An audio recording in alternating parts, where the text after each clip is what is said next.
Hello and welcome back to the Druidic Stormcloud channel. I am sorry that it started off on the ending soon screen. That was a problematic situation on my end. I apologize. I hadn't gotten around to changing things around yet, and yeah, it was on me, and I won't be making any excuses regarding that. Also, I was not able to get into the queue for the Titan fight, so we're going to go ahead and do the rogue quests. Let's go ahead and get started.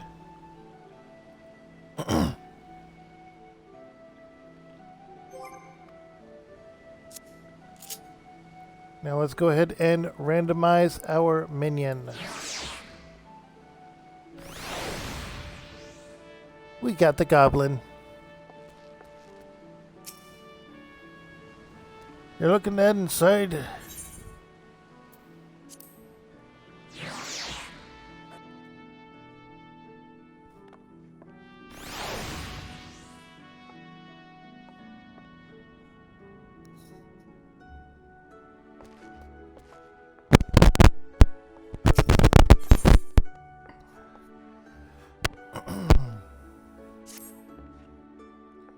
Managed to strap those daggers on without cutting yourself. Well, we're off to a good start, I'd say. Next, you'll want to get a feel for the weight and speed of your new weapons. I reckon those blatant cheats in the fields outside Limson should serve for your first lesson. I test your blade on a few of them lambs and slice up some rats and puggles for good measure. Mind your mill them beasties one. Mind that you mill them beasties one at a time, though, lass. I know you've served far worse in the past, but you're no dimber damber with them stabbers yet. Just yet.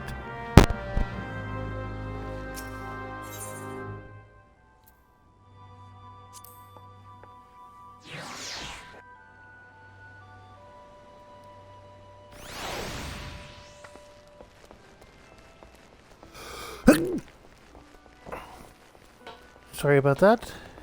Sudden sneezes. They happen.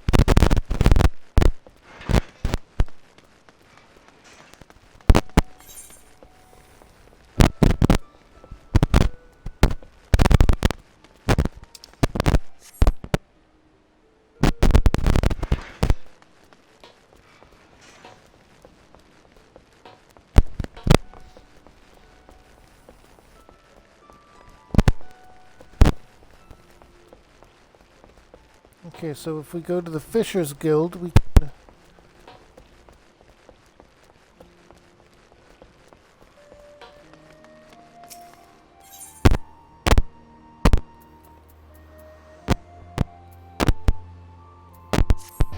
Okay, so out of the middle and...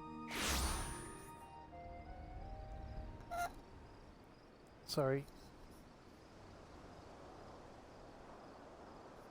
Very sorry about that. I was trying to drink some coffee and my cup scraped my headset.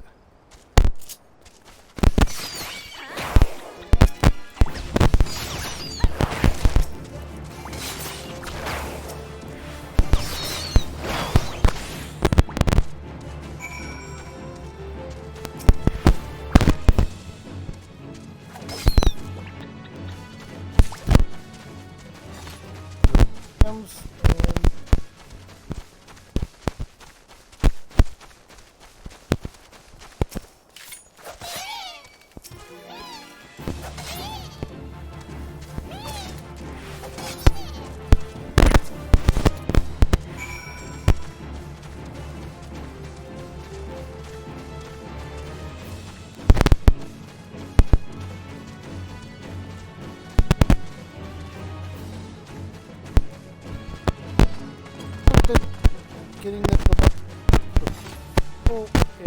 before doing the job quests for all but White Mage, which White Mage was an immediate do everything because it was the main focus.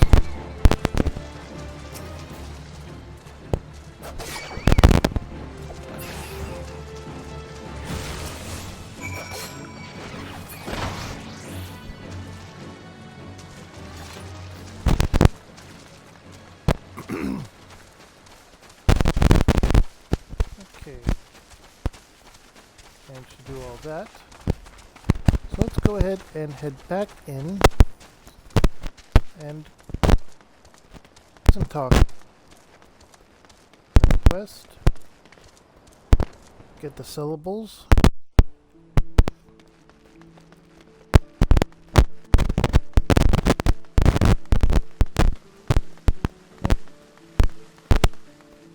After this, the story portion of it should begin, if pattern holds true.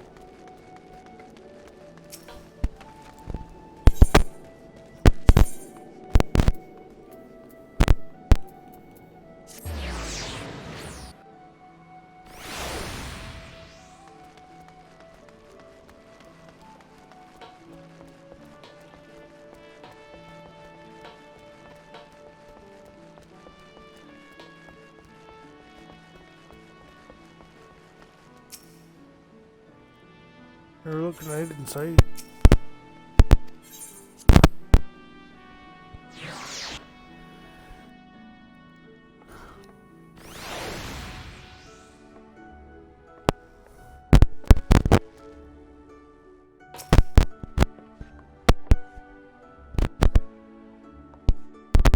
Done for a million, are you? You can never have enough less. Not even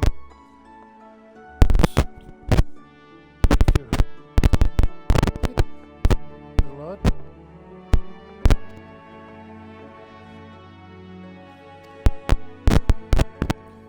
You must think yourself as a dancer, not a bleeding butcher.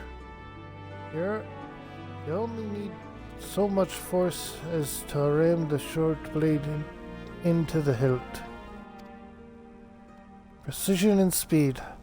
That's how you get the most out of your stabbers. Bulky armor will only have you plodding about like an ungangly Aurus.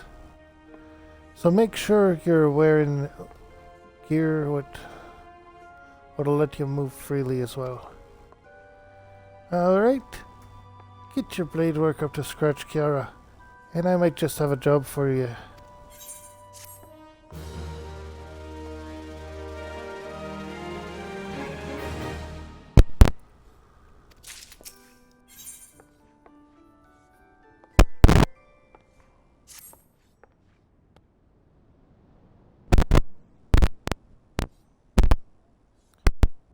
Kiara, I must say you're looking.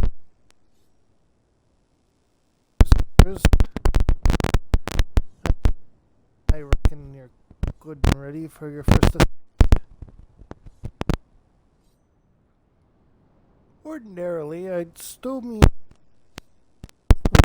and let you get on with your work, but seeing as I only just dragged you into the shadows, there might be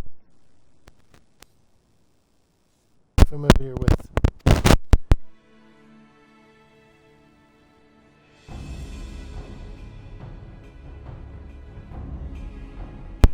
God's blessed soul. Seeing them, Salamosa.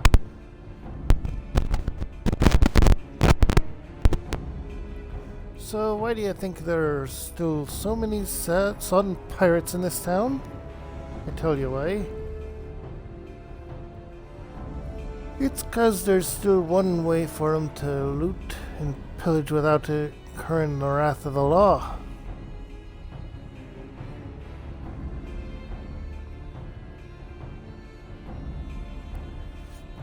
All you need do is apply to serve the Sovereignty as a certified privateer. A captain with a privateer's license is free to terrorize the seas till The Algodes come home. Old goats. So long as he only targets vessels which belong to the Garlean Empire. Of course, considering how bloody vast the Empire is, that's plenty of looting to go around. Rouge fill their rolls with Imperial plunder and sail back here to Limsa to offload the spoils. And that's where this particular case went sour. See, this one crew got their fambos on a magic tech device. A firing mechanism, to be precise. But it was rooked out of their hull by some heavy-handed coves. If you recall, that don't sit well with the code. If you're bold enough to rook a pirate out of his due, then you'd best be prepared for a visit from the rogues. Ah, and speaking of visiting rogues, Underfoot, over here, lad.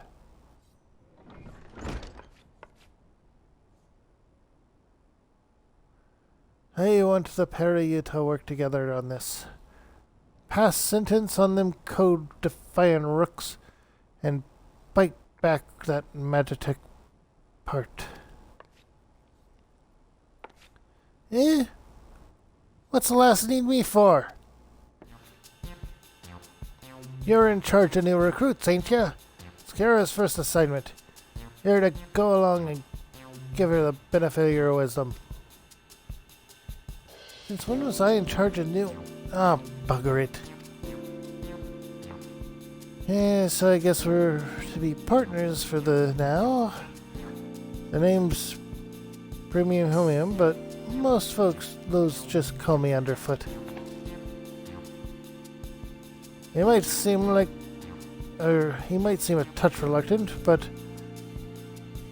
Perry Moo's one of our best. You just do as he says and he'll get the job done.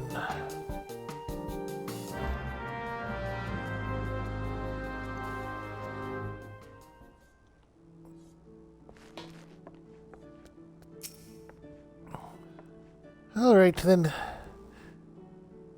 Me young rogue. Seeing as this is your first official outing, I want to be sure your dance steps are up to the task. With them short blades, you need to get in good and close to your mark. Aye? But we ain't bleeding swads in shining armor, and the lighter kit we wear ain't much protection from a click to the gun. A blow to the chin, I guess. So if you don't fancy spitting blood and teeth, your best defense is simply not being there when your mark winds up to land a nasty clout.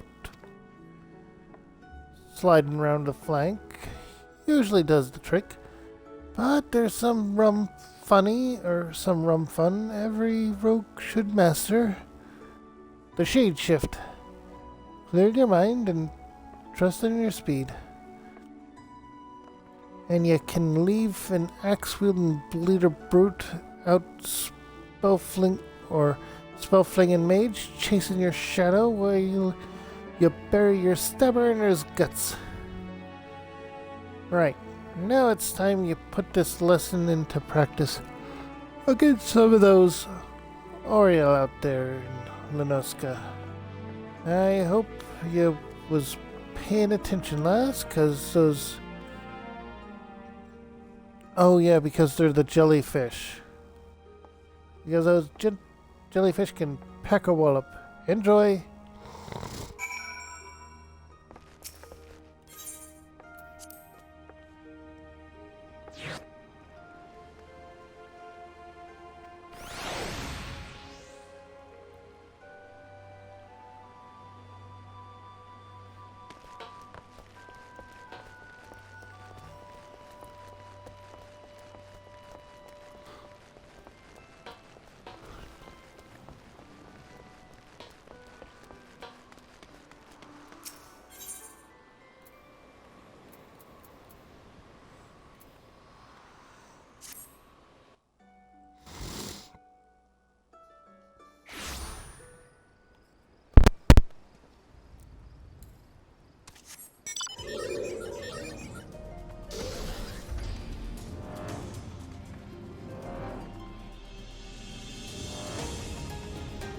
The Death Claw.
Here we go.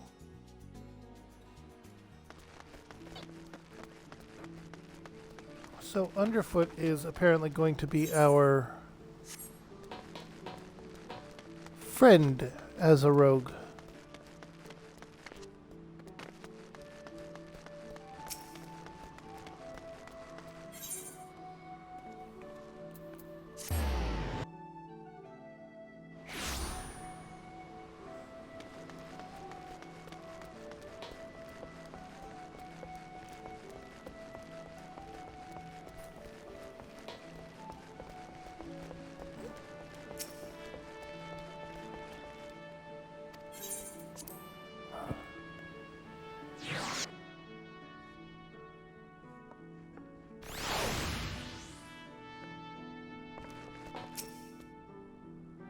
Done with your practice then. The sting of them tentacled buggers. It'll soon teach you to stay on your toes, eh? Now we've got your blood rushing, I'd say it's time to get down to work. First things first. We need to track down them addled covs. What rooked that Magitech gadget? Might be as one of them our rogues has heard something. Guild thrives on information, you see. We've agents scattered far and wide with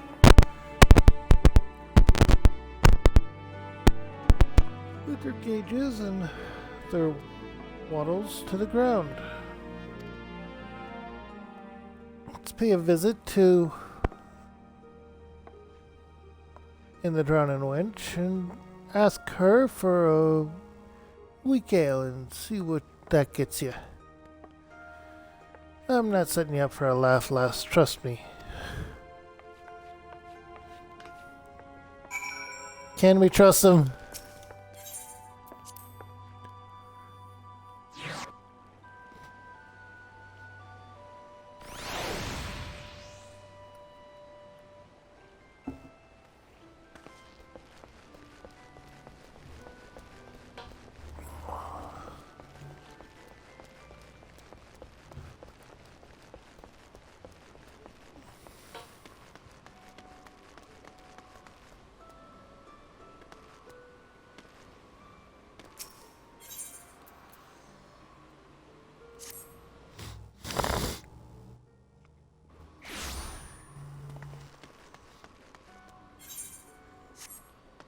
It's north.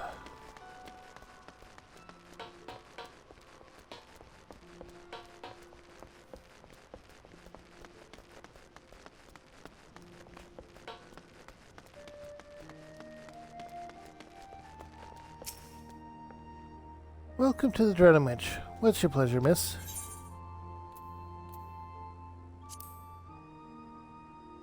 Never in all my days. We may serve some cheap grog at the Wench, but not that was watered down. If our usual ale is too bold for your taste, mayhap you'd like to order from the underground menu. There's quite a lot to offer for the customer with your roguish charms. Was there something in particular I could help you with? Ah, the trouble over that Magitech loot. It was not a subtle job. The gang in question is an unusual group of former pirates calling themselves the Dainty Demolishers. They seem to be enamored of court dandy mannerisms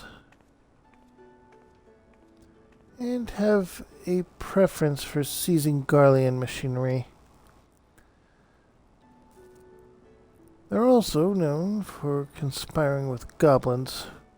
Rumor says that the Demolishers visit the Beastman camp in Middle Aluska to fence their goods. And those goods generally take the form of Imperial technology.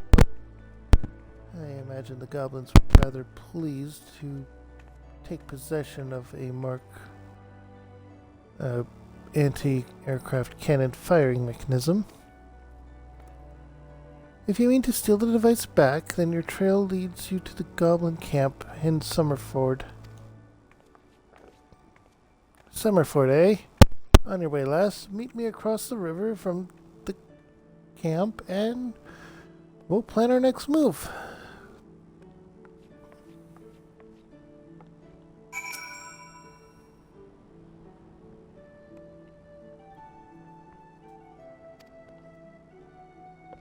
It's about to be thrice stolen.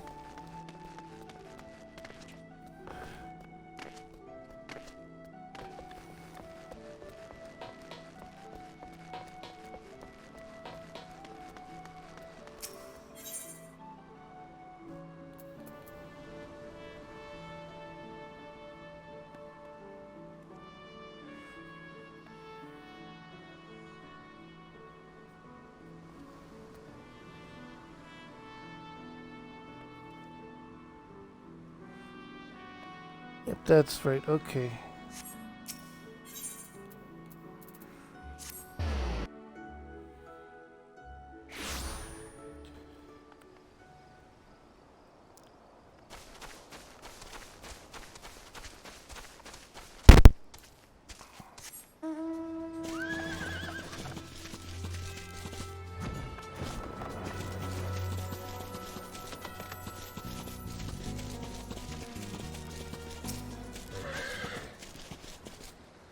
Knocking down, Kira. We've been sneaking the action across the way. There.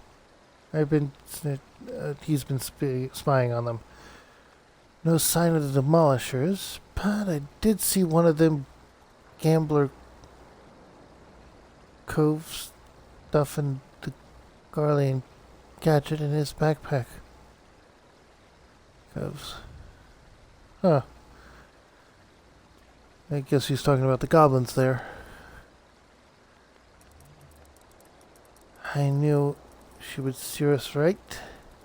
Alright. This is your chance, lass. Clout that gambler gobby and grab the device. I've lost track of which goblin it was, but I'm thinking that saw it on the left. Just make sure your dance stays away from any bomb blast, twisting, dodging, and well, might not save you from getting your eyebrows singed off.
Okay, I killed a bunch of stuff.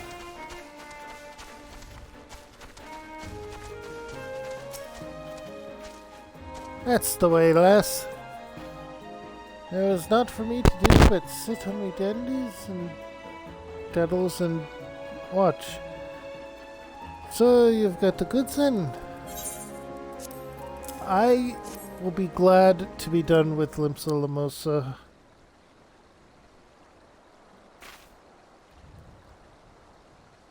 Aye, this is the vice and no mistake.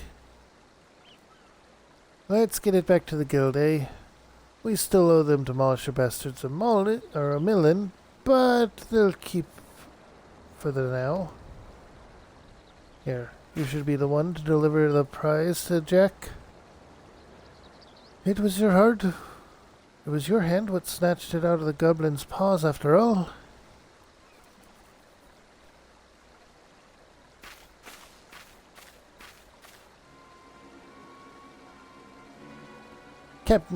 Captain, I say. Some fiend has perpetrated violence upon our goblin colleagues whilst we sought but to wet our throats with fine libations. This will not stand, Captain.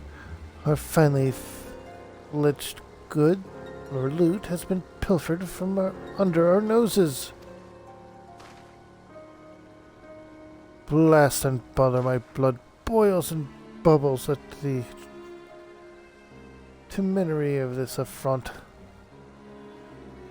I know not the identity of these audacious buffoons, but they shall be made to pay, and pay dearly, with me, my fine fellows. Huzzah!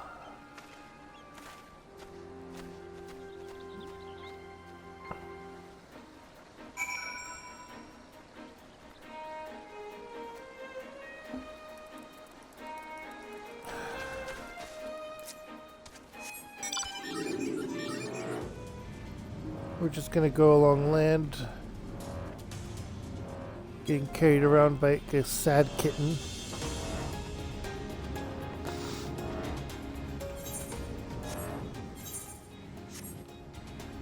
That's the wrong way.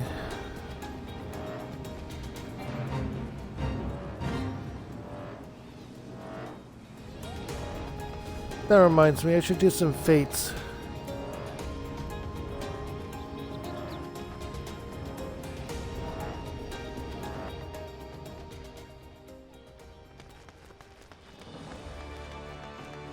It'll let me get some faction coins as well as other rewards, and in addition I need to do these to be able to eventually get another member for the Grand Company stuff.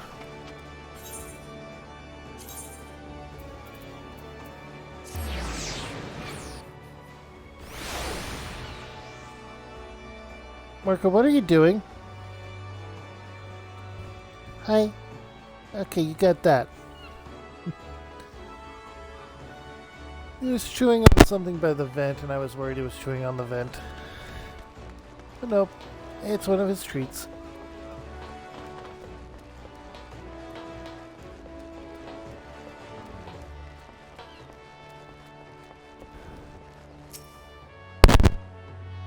You're looking inside, yes I am. Blah blah blah.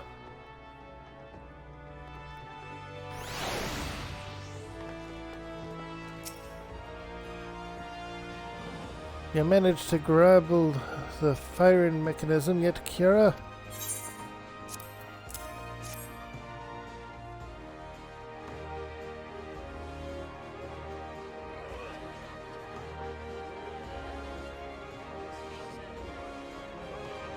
Question is, why all the unnecessary slang?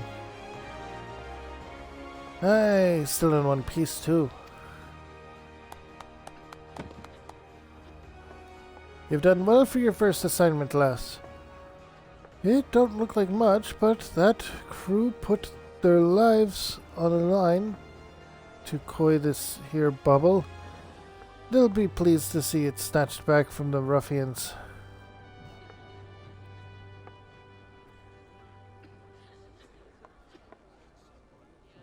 We've yet to do for the Dante Demolishers, Jack. The job ain't over.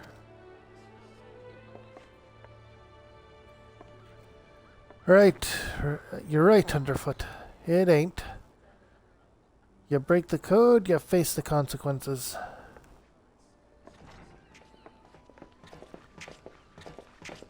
Oh-ho! This is not at all what I expected from the inside of a covenant.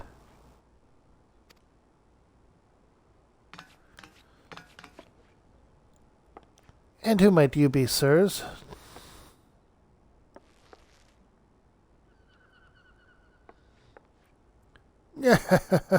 Your ignorance is understandable. After all, our schemes are always perfect, our heists impeccable. Shall I reveal our infamous name and drink in your delicious terror?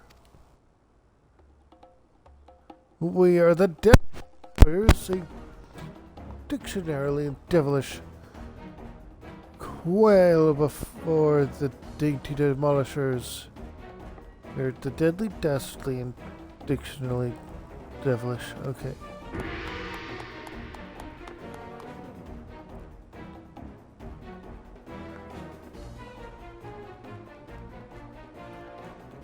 Captain, I say, there's a louse who misappropriated our merchandise. I concur. She's the selfsame simpleton whom we trailed unnoticed to this very establishment. Surprise, surprise. Now, my dear dandies, let us not be unpleasant. We should endeavor to resolve this distastefulness without resorting to insults or other less diplomatic methods, at least not yet. You there, yes, the clean-cheeked errand boy. Be a good fellow and fetch me your superior.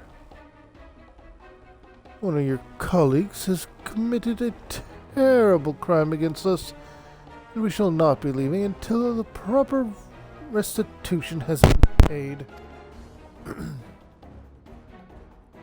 Oh, an errand boy now, am I?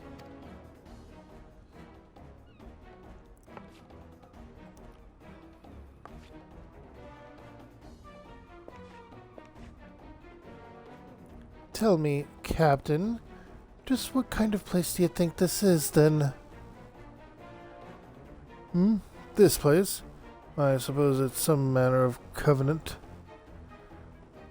The one-eyed doorman had named it the Dutiful Sisters of the Elsewilds, or some such. And if you had to realize your mistake, your fate was sealed the moment you dragged your sorry Warren across this threshold. Are you threatening me, boy? I'll have my fellows cut that impudent tongue. Or cut out that impudent tongue. We've exhausted our reserves of dainty today, lads. Show these fraudulent sisters how the demolishers deal with upstarts.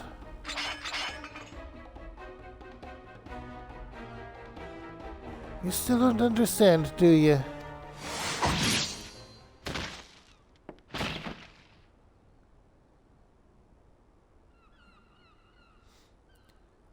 There are but three sorts of culls with the doorman let pass.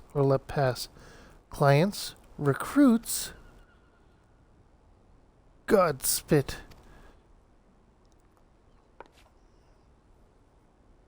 I'll kill you all.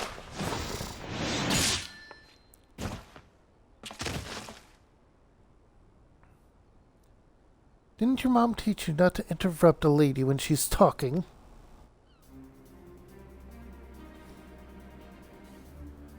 You'd have learned that the third sort of cull is the bullocks for brains mark, but marches himself right into the rogue's den.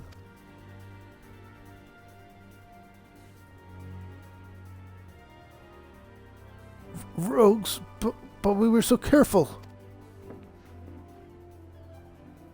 I'd heard tales in my pirate days. Stories about the merciless wraiths who uphold the code. They weren't called rogues back then, though. Upright thieves they were. The knives in the shadows.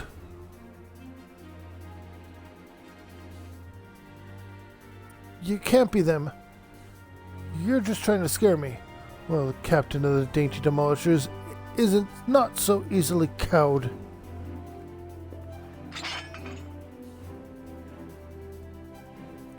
To the hells with your deception. Huzzah! Huzzah for my fallen comrades!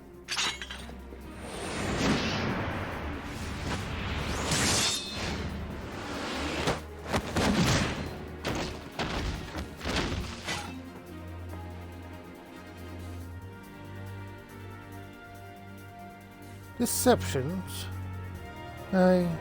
Anyone you'd meet could be a rogue. Captain? Even a clean-cheeked errand boy. He's still breathing. Find some rope and string him up someplace in town.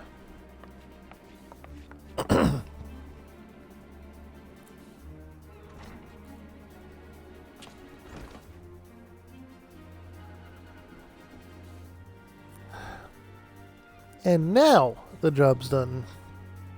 Quite an introduction he had there, eh?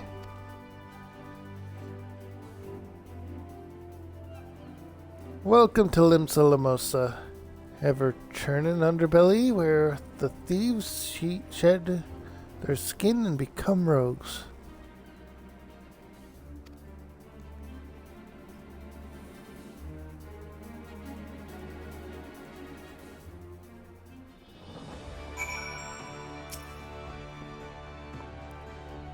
I'm not much for discussing the old days, but since it's come up, I might as well clear up the confusion. It was back when piracy was at its peak. The coves, what protected the code, were Dimber-Dambers, the best lads and lasses to be had from among the pirate crews. They bid back the goods what was wrongly bitten and came for the guilty under cover of darkness. Upright thief became the title for those coves. What dealt with unsanctioned stealing and milling. But it was only those as had cut all ties with the Buccaneer's life what was accepted into the ranks. Conflicted loyalties and all that. They formed their own guild and even their own way of speaking, and what was once pirates was pirates no more. Later on, when Mary Wibb took the Admiral's chair, the Upright Thieves agreed to abide by her laws. We became the Rogues Guild to mark the change, and altered our recruiting policy to accept venturers like yourself. But although the title is different, the job remains the same. Uphold the code and preserve the underground society what spawned us. Just as you've done with this assignment. Keep up the good work, Kiara, and you'll go far in the shadows.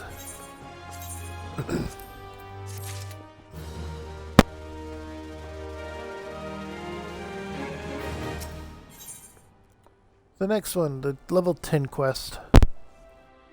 Stray into the shadows.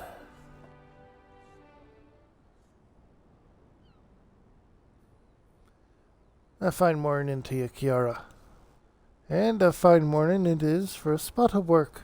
Wouldn't you agree?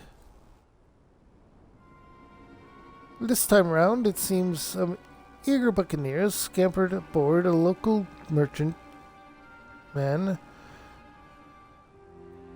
and made off with a shipment of muskets. Now, seeing as it ain't lawful to cloy from the Lamosan vessel from a Lamosan vessel to begin with, the Yellow Jackets fell upon the daft coves afore their boots was even dry.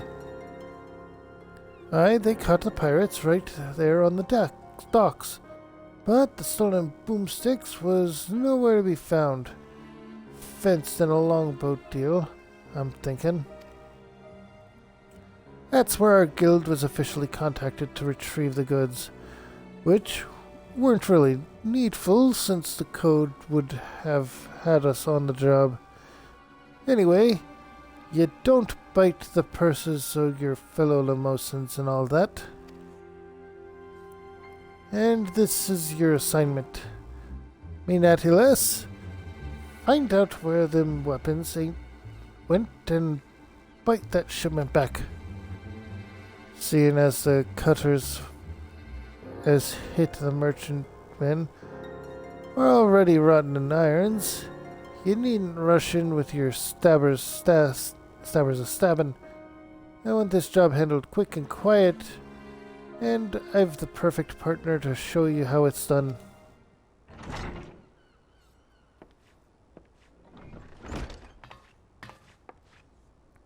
Well, so she's gonna be our partner this time. This here's the Stray. Ain't no other rogue what can match her in the arts of skulking. A pleasure. There's some problem? You sound a bit out of sorts. I'm bloody starving. I had one of them finger sandwiches set aside. You know, those egg-filled tasties they make in the Bismarck. But when I got back from my work, it was bloody gone. Uh-oh, that was hers. I thought it was Underfoot's. Well, you just head out on the job, and I'll see if I can turn up that missing sandwich by the time you return. Alright, Jack. One more little detail you should know. Them muskets was meant for the Yellow Jackets' armory, so once all is bob, you can hand the goods to one of their calls directly.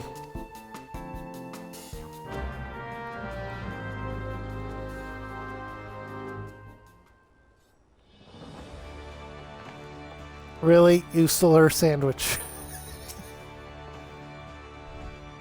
We can start whenever you're ready, Kira. I've had a colleague keeping a waddle out for aught that might help us.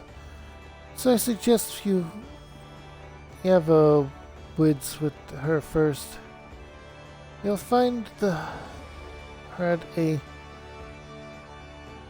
the Hala posing as a fishmonger.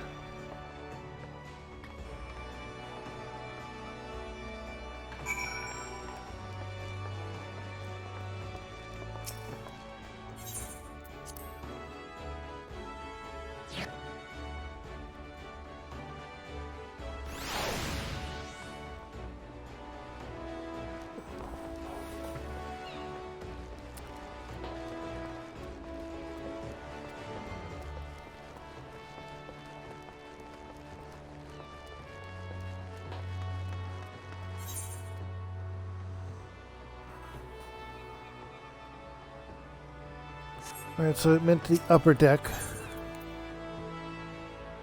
There.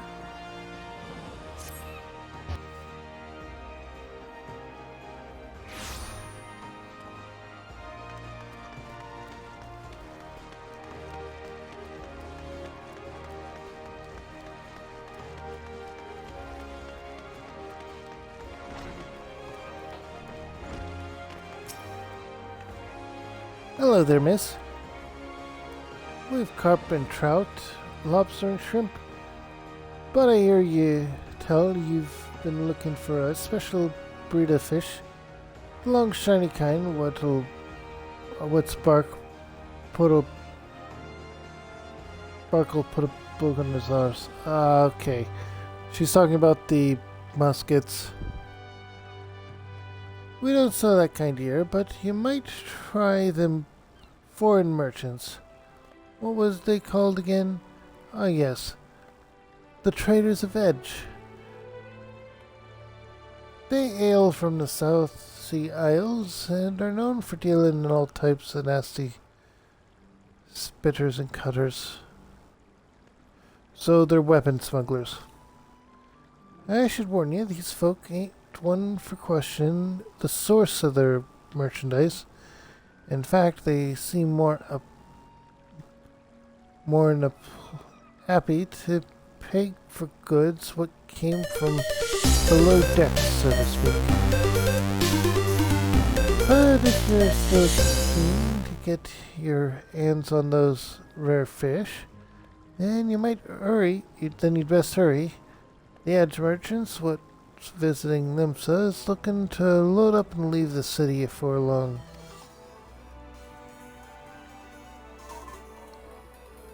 Hello, thank you for the follow. It'll be about 3 minutes before you can type in chat. This is only to deter bots.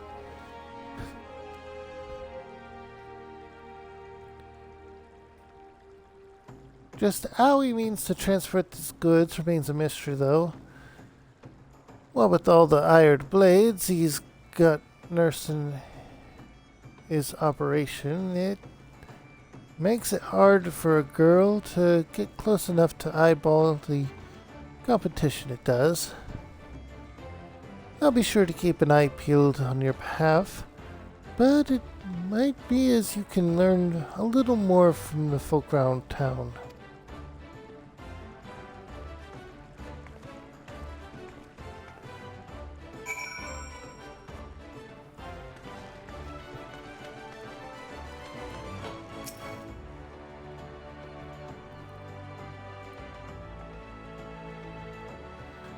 Traders of Edge, eh? Well, if one of their merchants been staying in the city, then someone will know something to point us in the right direction. The trick is to listen without being seen. You'd be surprised how culls cackle when they think no one is about. We'll focus on places that see plenty of traffic. You can have the Bismarck, the ferry docks, and East Hawker's Alley. I'll try my luck with a few spots, and meet you in front of the guild when I'm done. Remember, keep hidden, keep quiet, and keep your wattles up. Ears open, okay.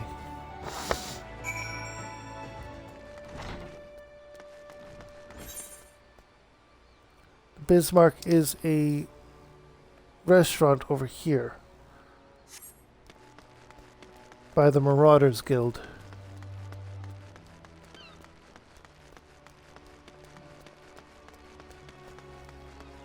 But yeah, this is my usual Friday game.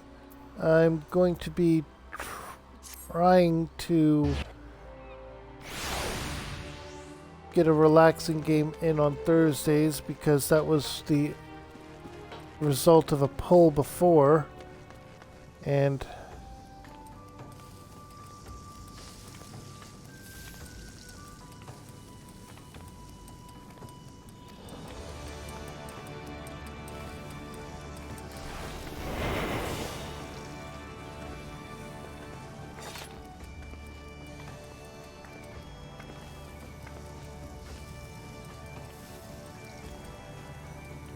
I just haven't been able to figure out which game would be best option, so yeah. Diving Dove is grumbling in discontent. Ugh, the sneer on the customer's face. Does he think I can command the skillet to cook more swiftly just to meet his pressing departure schedule? I don't know how things are done in the South Seas, but here in Limsa Lamosa, folk appreciate that fine cuisine cannot be rushed. Come now, Dove.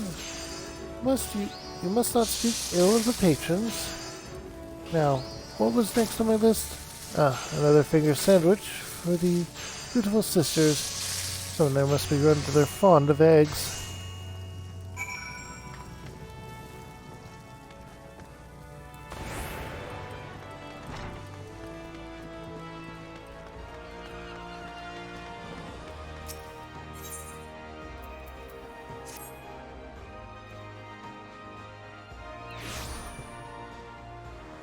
You should now be able to talk and chat.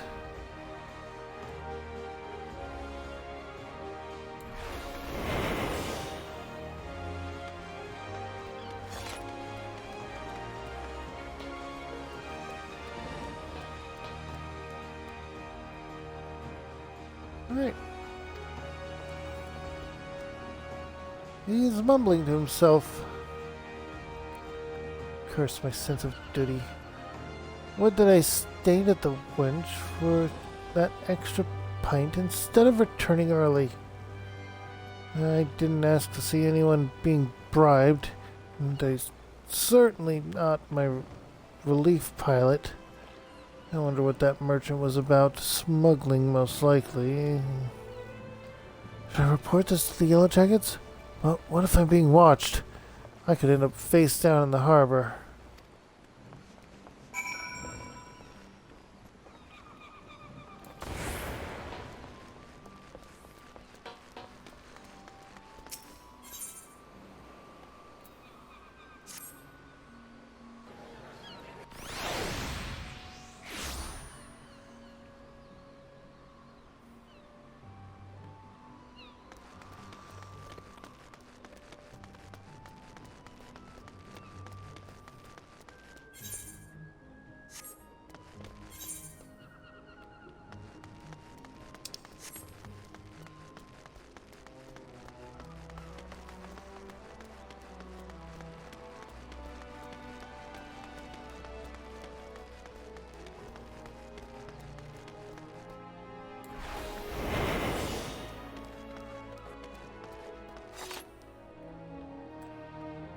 Oh, him.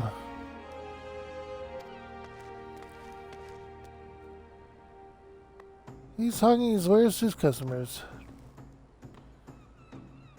You have quite an eye for quality, sir. We've a splendid range of produce from every corner of Eorzea, but one simply cannot visit Limsa without sampling some of the local specialties. Would you care for some freshly squeezed Lanoskin orange juice? Or perhaps a famed salt cod is more to your taste? He continues to expound the virtues of his merchandise, but his impassioned urges appear to have little relevance to your assignment. Alright, so we got some useful information and some less than useful information.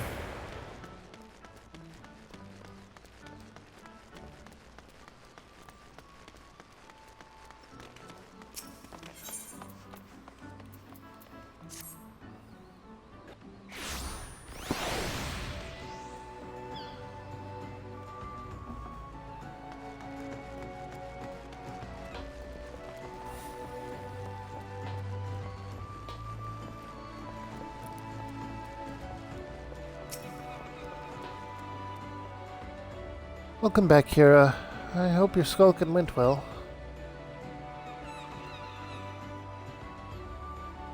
You might be an angel of death with the daggers, Dove, but any rogue what shuns in the shadows is headed for an early grave. A sneaky mort can nose about without risking a scrap, or slip herself into the best position to ambush the mark.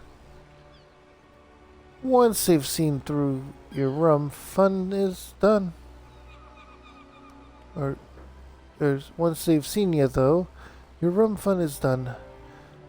Hiding is part concealment and part distraction, and you won't be disappearing in a cove what already knows you're there.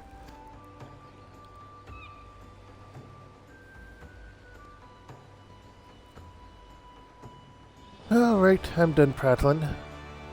What'd you manage to learn about our musket by a merchant friend? Slipping coin to a ferry pilot, was he?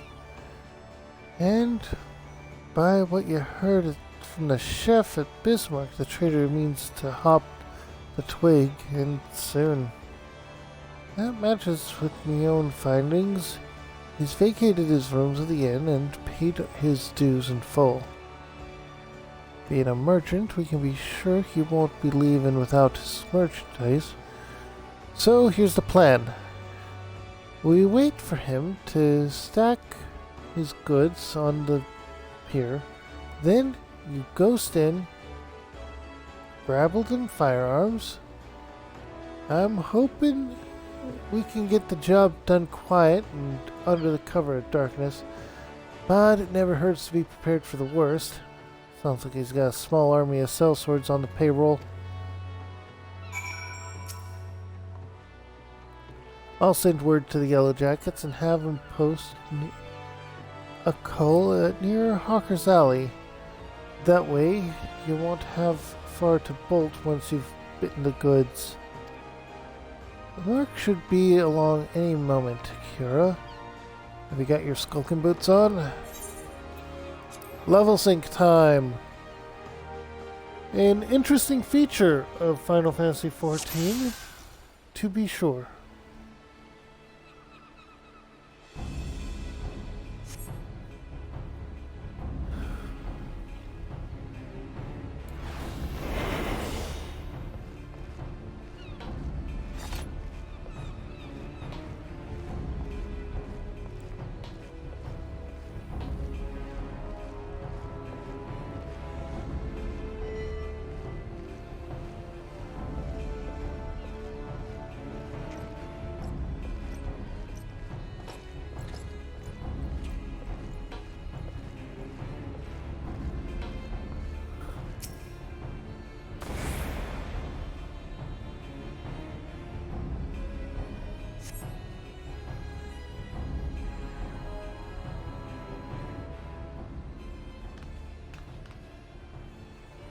You're not supposed to be here. I thought I ordered my hirelings to keep this jetty clear. 1, 2, 3. There's one missing.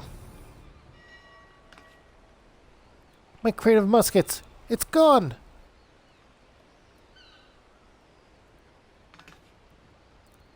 Thief! Stop her, you useless sluggards. What am I paying you for?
Okay.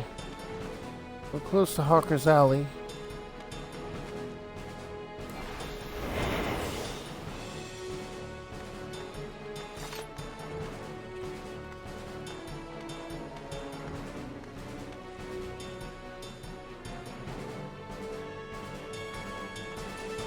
Can't go that way. We have to go that way, huh?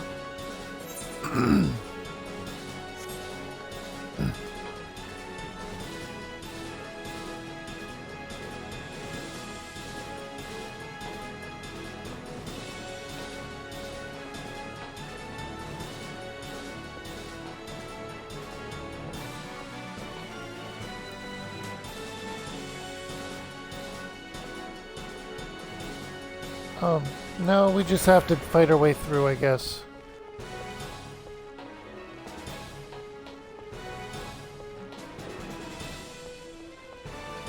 They say about stealth and then don't let you stealth. Or no, wait. This way. Okay.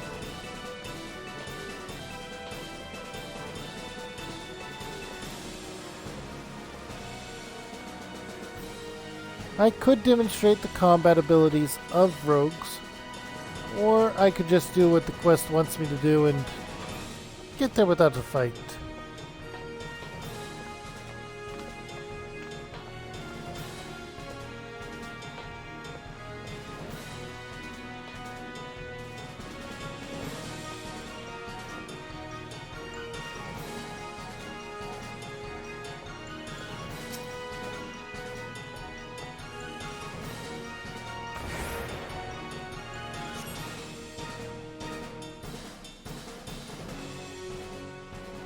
Aye, these are our stolen muskets. The quartermaster will be pleased. Morning.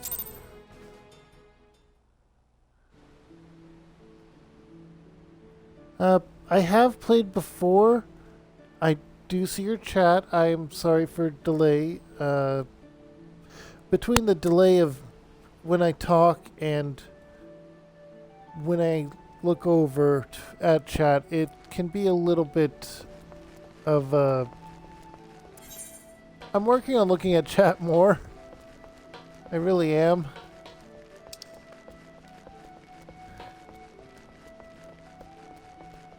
As for whether or not it's my first time playing Final Fantasy XIV, I did play A Realm Reborn way back. Back then, you actually applied stat points when you leveled up your jobs. And yes, I am. That turned hairy, didn't it, Dove? I am indeed on console. Once you reached the Yellow Jacket, though, the merchant called off his blades. Wise enough to cut his losses. I'll give him that. I'd say we're all done here. Let's head inside and tell Jack the big news.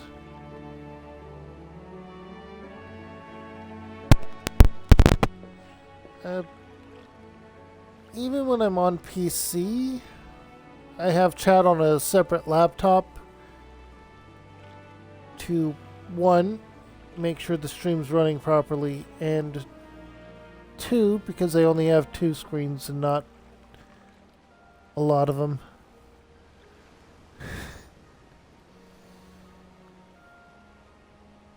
There are the sounds of fighting coming from outside, and now I've whittled the cause of it. I thought we were aimed for subtle on this job.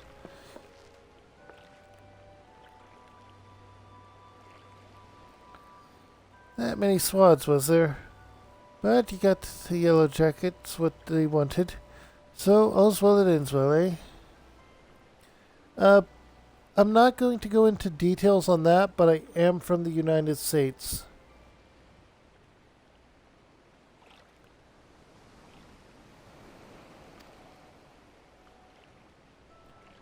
You're on your way to becoming a first-class rogue, Kiara.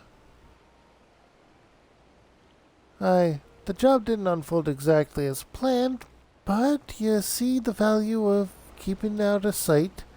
Skulking might seem slow, but it can save you time, and a fair amount of bleeding in the long run.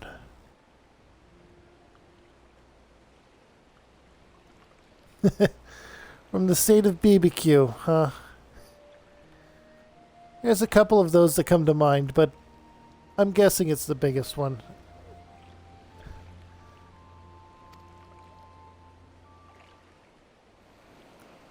Speaking of unexpected developments, I have a bit of bad news for you. I searched high and low, but it seems some unprincipled cove has yaffed your sandwich. There were not but crumbs to be found. No, my sandwich.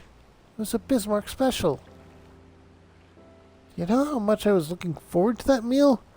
Your belly it's about ready to cave in on itself.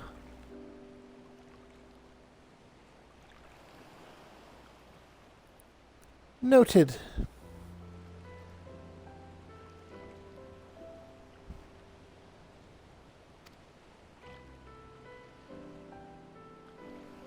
"'Tis a tragedy of the highest order, love, and you know I can't bear to see my rogues in such distress.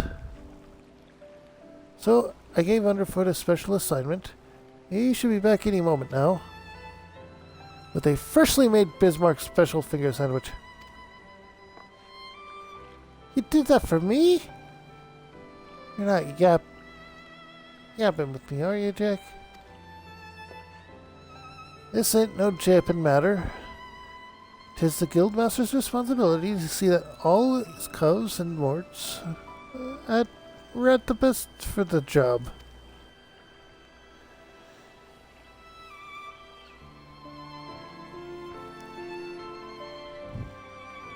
"Ah, Jack, there you are.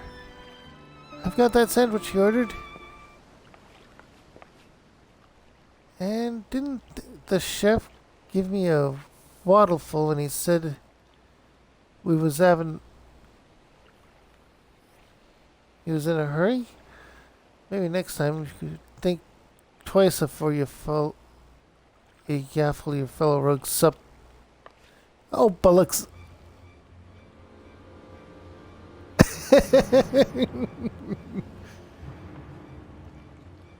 "Jack, did you eat my supper?"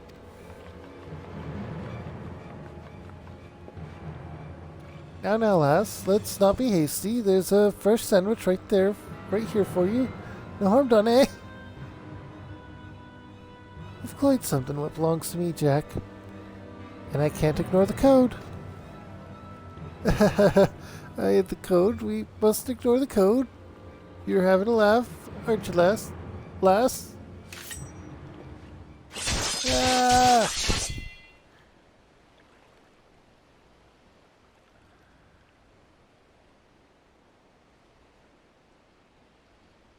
This might be the swiftest string-up I've ever seen. Punishment for the crime. Take a good long look, Kiara.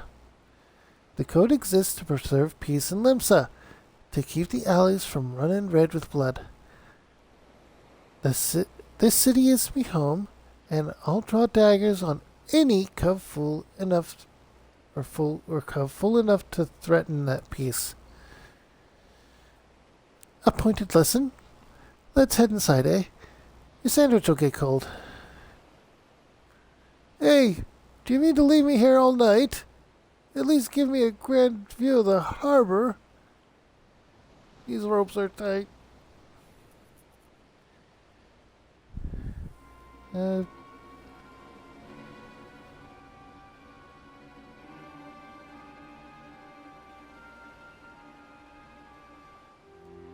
There isn't really a remake version of Final Fantasy XIV: A Realm Reborn.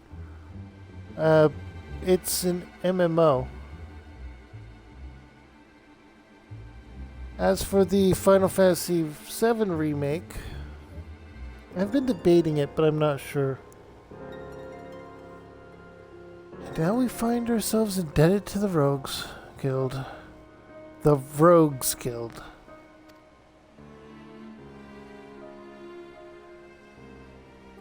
Huh. The impropriety of it all. What did I could see them occupying a cell next to those thieving pirates?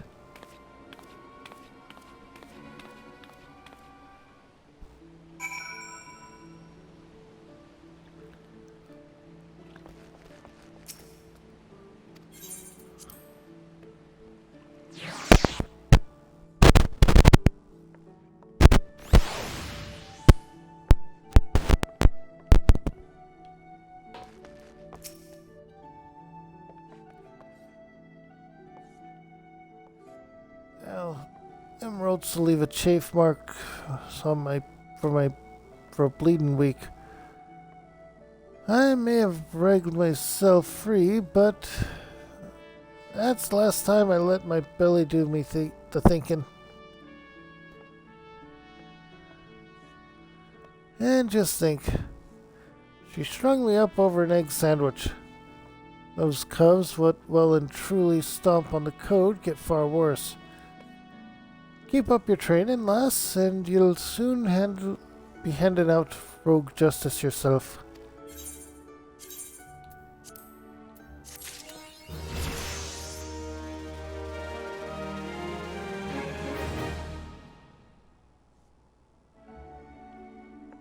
Alright, we got a new ability, so let's take a quick look at that.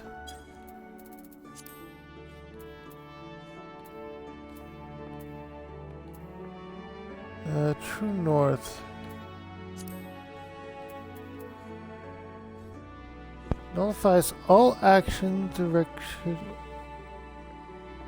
requirements. Huh?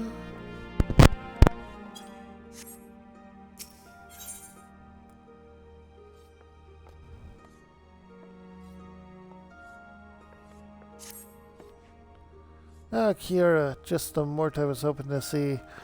We've some nasty trouble brewing. The client's on his way, and so sit tight and pay attention. I'm calling Underfoot and the Stray in on this as well. It'll be a right little rogue family reunion.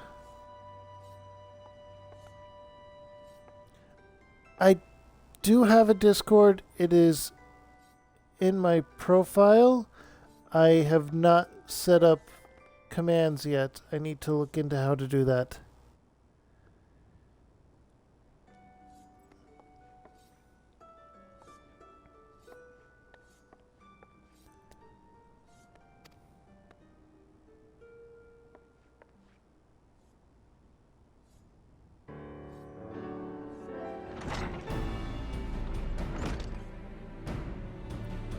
Jack, the client's arrived.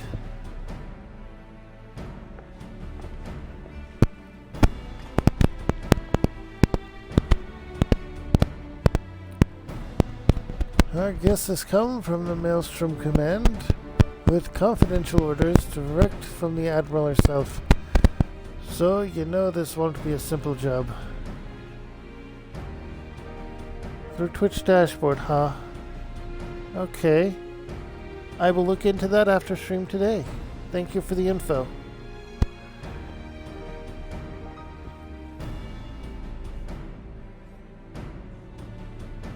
I don't usually accept a lot of friend requests on that account, but the username is Druidic Stormcloud as well. I also have a Blue Sky and Twitter. And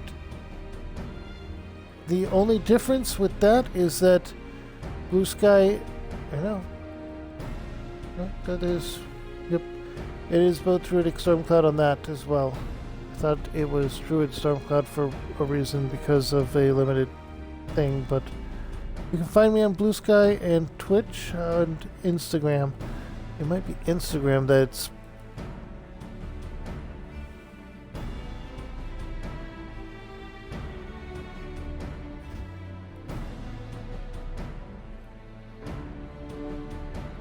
nope, it's Druidic Stormcloud there too. Interesting. I'm afraid your guildmaster speaks truly. It was several days ago when an emaciated man stumbled into one of our camps seeking aid.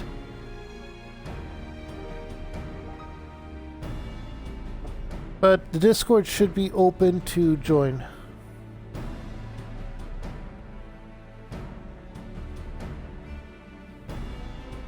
I'm afraid... I'm seeking aid. Upon questioning the poor fellow, we discovered that he had narrowly escaped a life of slavery. He claims that pirates had raided his village, abducting him and many others on the black auction block. I will look into that. I really accept a lot of requests.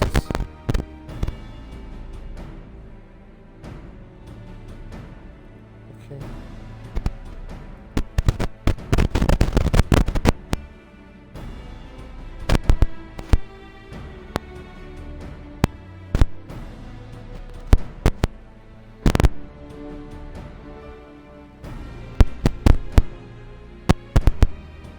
Let's see.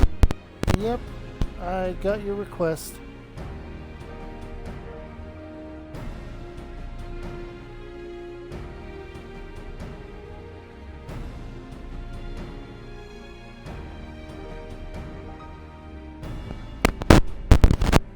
It might be my Xbox mic, or it could just be the bit of ad. We just confirmed the tale and found the village almost completely destroyed. 'Twas a mere settlement without so much as a guardhouse. Escape our...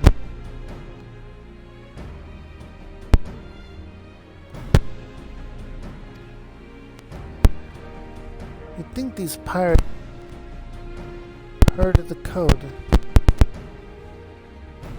Pillaging on it.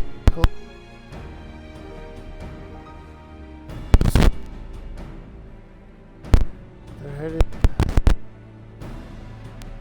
cabin.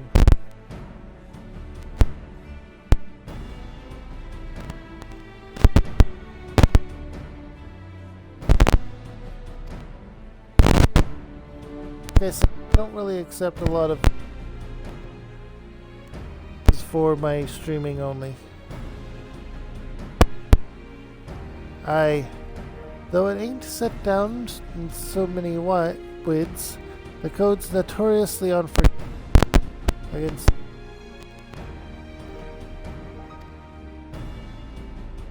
pirates in these holes. What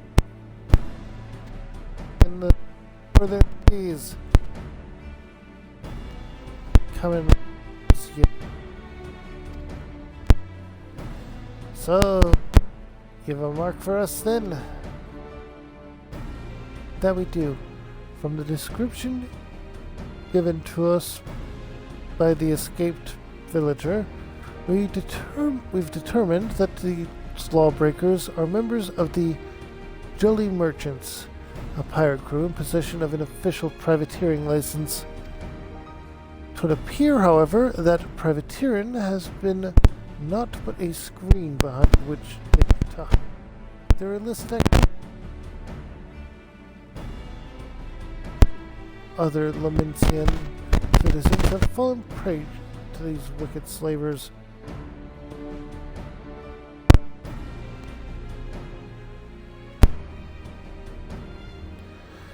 And we've let it happen right under our very noses. Naturally, the Admiral desires a swift resolution to this ignominy, but merely tracking down those poor souls who have already been sold is proving heavily taxing on our allocated resources. We could throw more soldiers into the problem, but that runs the risk of drawing the small folks' attention and inciting undue panic. Come to the Rogues Guild for help. We ask that you eliminate the Jolly Merchants and liberate the villagers present in their custody, and that you do so with the utmost discretion.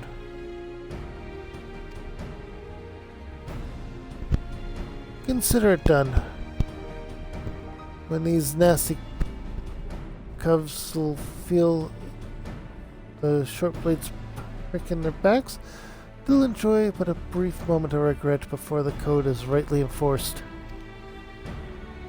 Alright, let's get to work. I'll be going after the Jolly Merchant myself. Underfoot, Stray, you two lend your skills to the Maelstrom's investigation and see what you can whittle out about the coals, what have already been sold. Kiara, you're coming with me. I think you're ready for the next step of your education.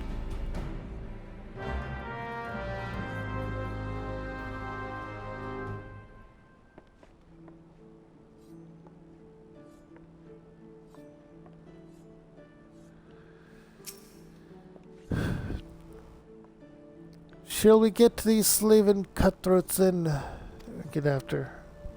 Our clients tell me that the jolly merchants set sail from Ailport a few bells ago. Oh, aye, they might even board an imperial ship or two. But that's just some mummery they're putting on to amuse the Admiral's swads. I reckon the rest of the crew will be back on land looking to snap the shackles on a fresh herd of cattle. And just to prove the theory right, one of them jolly bastards got himself spotted creeping about the Ruffmers in Lower Lenoska. There's a Ben Cove over there at the Morby Dry Docks by the name of what'll likely know the full story. He's more of a shipwright than a rogue these days, but he keeps his glazes keen for the guild. Head over and have yourself a prattle, and I'll join you soon, like.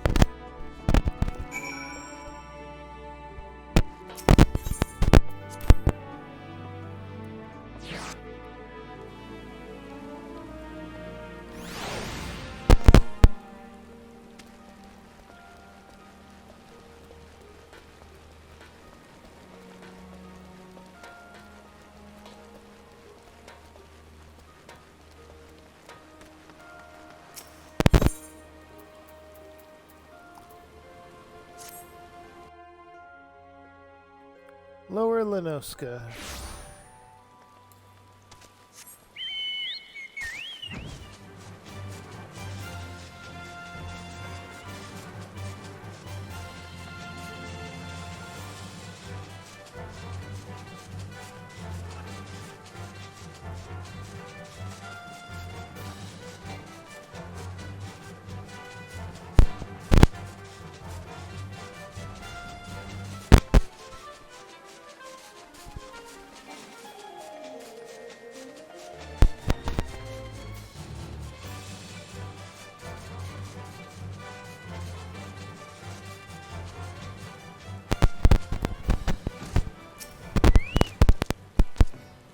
I know who you are.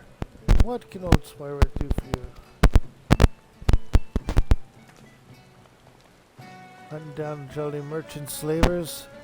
Aye, that explains a few things. I was keeping the bustle about the dry dock. You see, when I spied an odd trio off in the distance, this rough-looking sod, one of your pirates, I'd wager. Last I saw them, they were heading south. What you're saying about this slavery business is true, then that jolly merchant's not going to walk his charges all the way to the market. No, he likely has a boat waiting for him.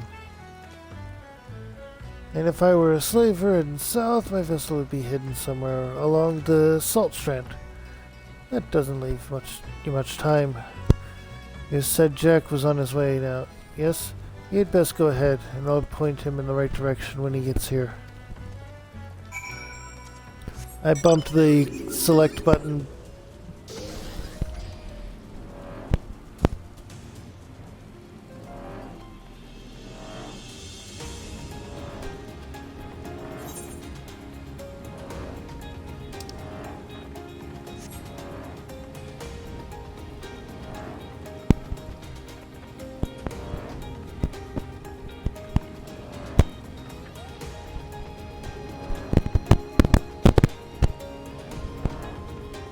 Stop and down.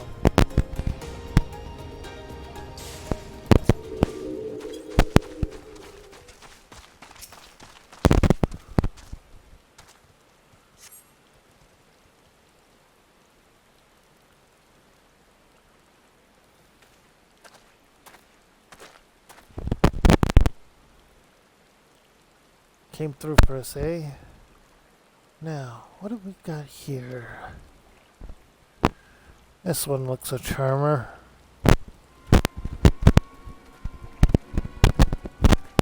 Sudden move, I told you. Pale-legged grandma hobbles quicker than you, miserable sacks of shite. Or maybe you need another thrashing, is that it? Forgot what happens when you try my generous patience. I'm sorry, please, no more beatings. We walked as fast as we could, but we need food, water. Then get in the boat and shut your traps. You'll get fed when we reach the other side. The other side? Where are you taking us? Are you challenging me or just plain daft? I told you to keep your bleating mouth shut. I'm sorry, I didn't mean to. The violent Skilliar, she's weeping again. Listen, we're heading to airport, alright? That's where me shipmates gather to stock up the merchandise and decide what gets sold where. Yes, some are lads, while some are looking for lasses. As long as we keep these rich bastards happy, we make more coin than we ever did scrapping with the Empire's war galleys. Not that you care about that, I suppose. What matters to you is that you'll be loaded onto the Jolly Merchantman, sailed off to God's nowhere, and themselves be a distant memory. So if I belly with one last big gobful of sweet Lamosan sea breeze. I'm sore tempted to put a blade twixt his eyes here and now, but that won't get the job done. No, we let him guide us to his mates in the airport. Then we mill the whole bloody lot of them. The Jolly Merchant will get their due. Don't you worry about that. Don't you worry about that.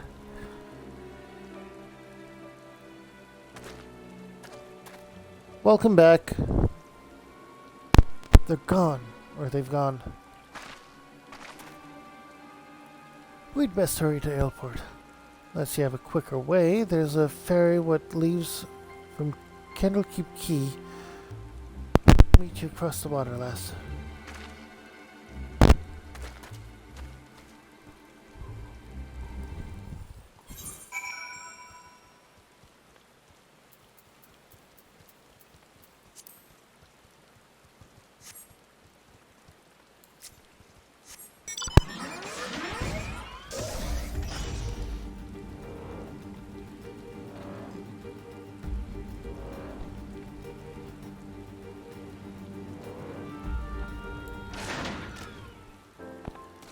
Okay, ferry skipper.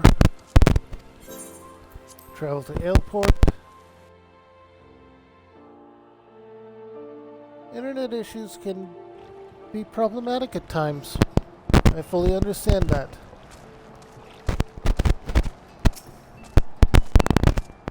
Kiara, the Jolly Merchant Cove's filled with his captives.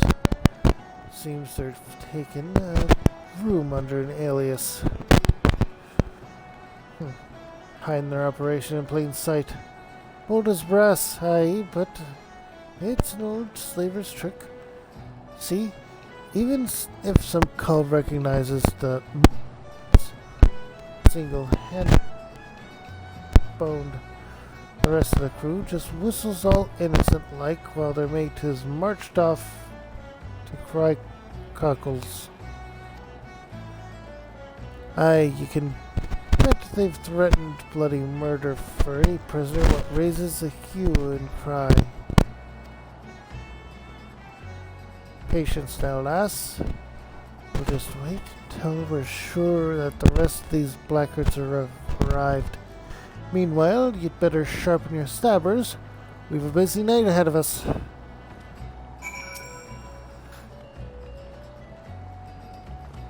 Ready for the job then? Once the Jolly merchants are here, we'll ambush the sods and set their captives free.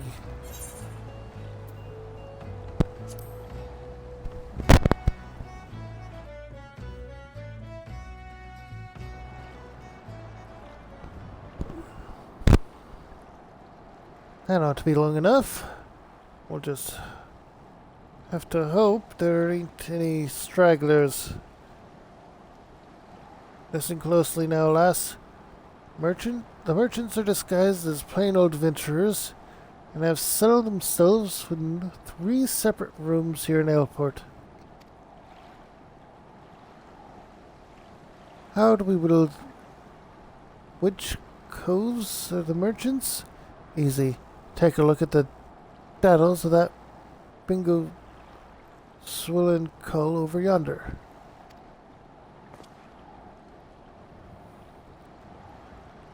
He's wearing lavender gloves. The exact same type what that nasty sod at the salt strand had on.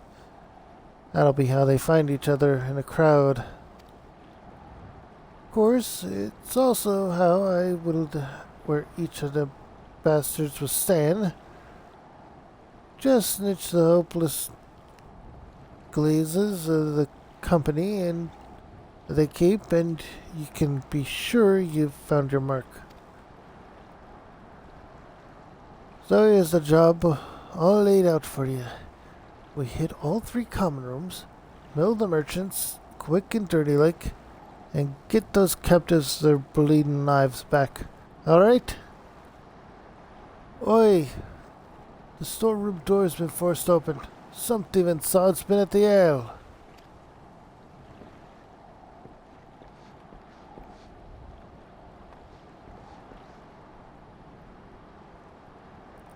Well, they can't have gotten far.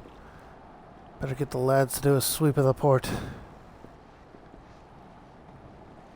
It was that merchant cove gulping.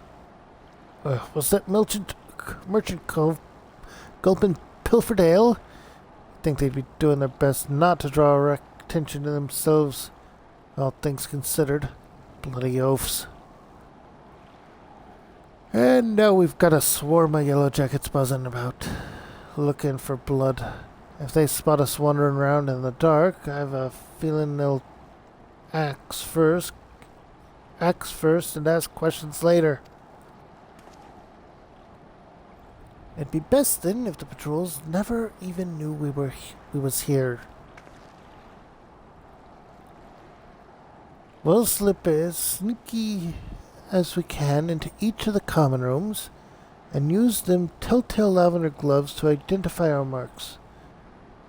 There's innocent culls in there as well, mind. So let's try not to stab anyone that doesn't deserve it. I'm thinking we should head out one at a time to better avoid them yellow jackets. So I'll let you take the lead. After you, Kiara. As a fun note, my character, Kiara Frostborn, was actually created by one of my friends.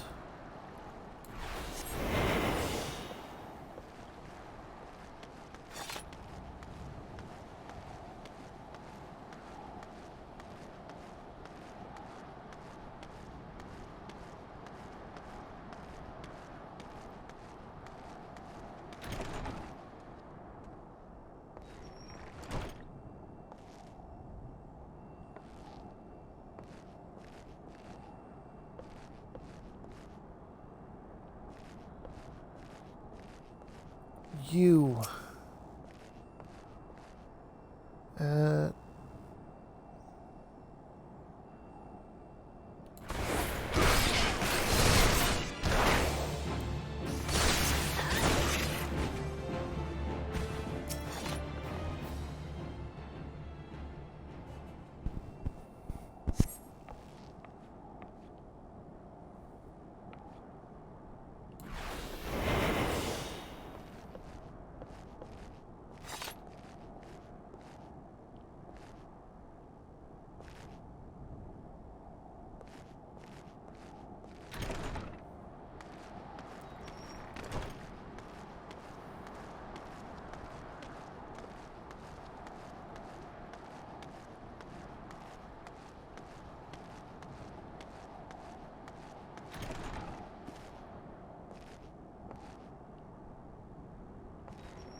And another one down.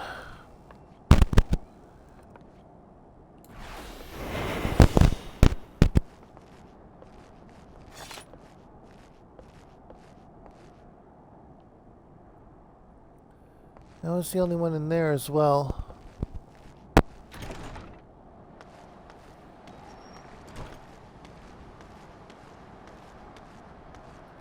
I've freed half the captives.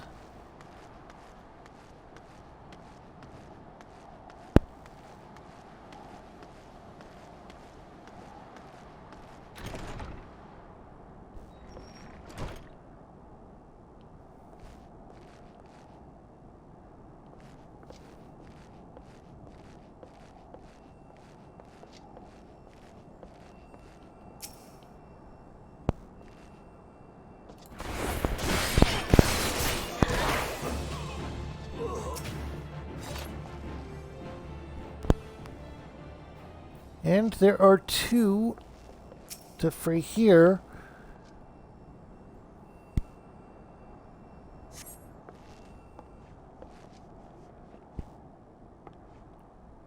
Looks to be the last of them. And you didn't even need my help. Back to the shadows then.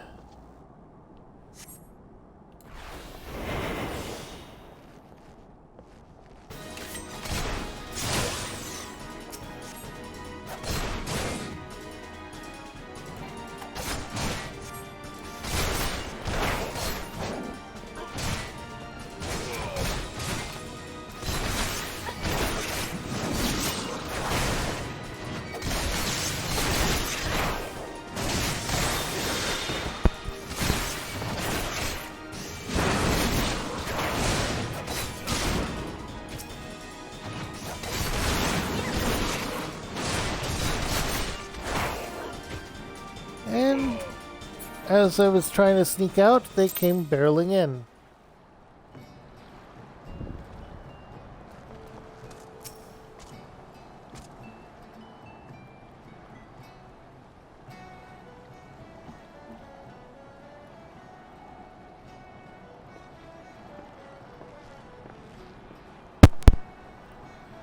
Not a bad night's work, eh, Kiara? The maelstrom will be taking care of them poor coals we freed. I've made sure none of the merchants we downed are like to get up again. As for the jolly merchantmen, well, our crew can expect a visit from the Admiral's finest galleys, and it won't be for tea and crumpets on the poop deck. Right, me natty lass. Our part in this is done. Time to head back to the sisters. Excuse me, are you the ones who freed us? Aye, was there something else we could do for you, miss? The maelstrom swads will take you home, if that's what you're wondering about. Oh, no. I know. I just wanted to thank you.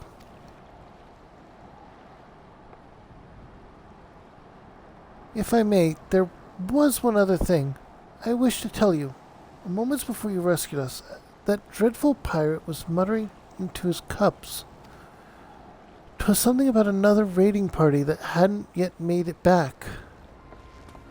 I beg your pardon?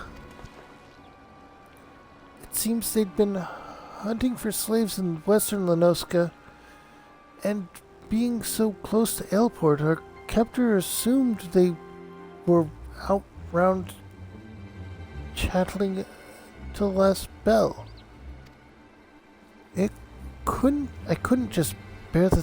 I just couldn't bear the thought of anyone else suffering as I have. Please, is there naught you can do? There certainly is, miss. You get yourself safely home and leave this stray pack of jackals to us. I will pray for your success. Thank you again. So much for savoring a victory pint. I'll send word of this development to Underfoot and the Stray. We've some well-earned trade for the last of these jewelry merchants. By the by, How's your throwing arm, Kara? I think it's time you learned how to fling a proper blade. When you're out in the wide open roughlands, you often find the need to sting a cove from the distance. And I'm sure a canny lass like yourself will figure out all sorts of uses for a well-thrown dagger. Just keep in mind for when we hunt down the rest of the slavers. And we have our ranged attack now.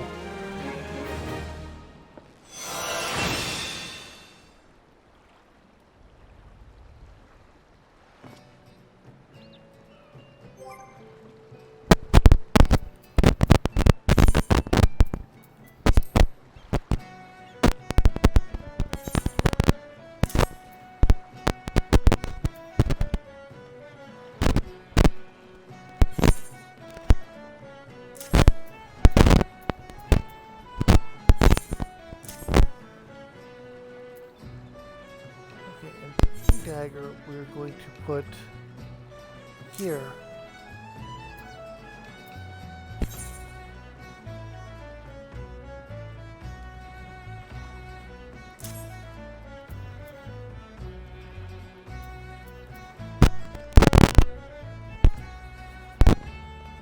Shift.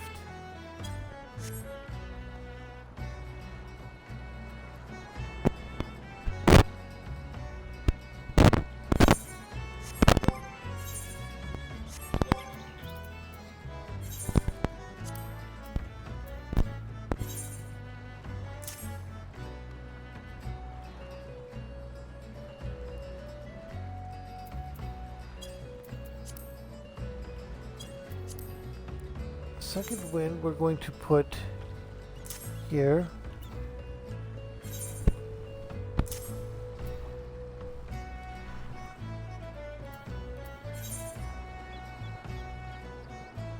We're going to replace... No. No.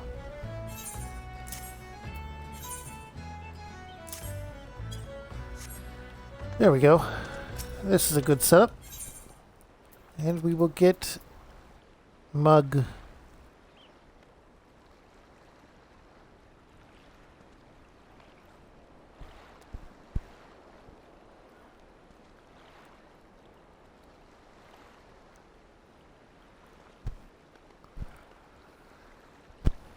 Cooldown was 2 minutes, but this is something I can use against bosses and stuff.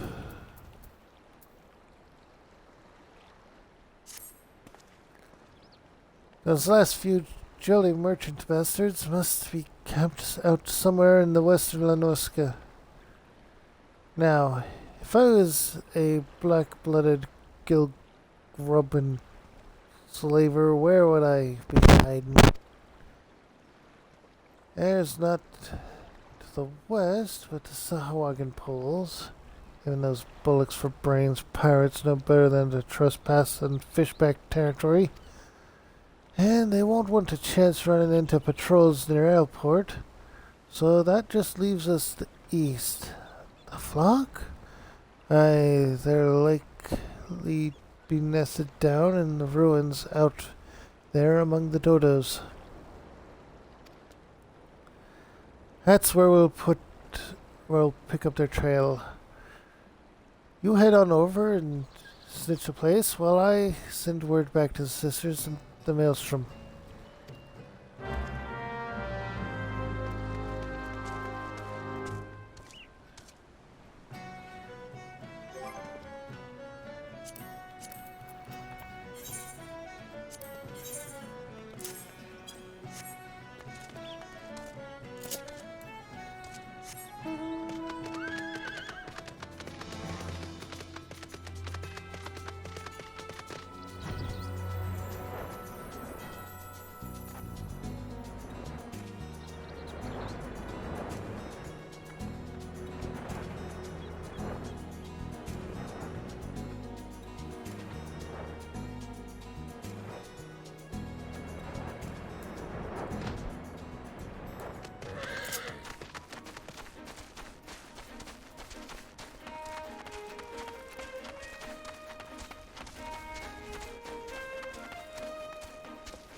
Okay, we have a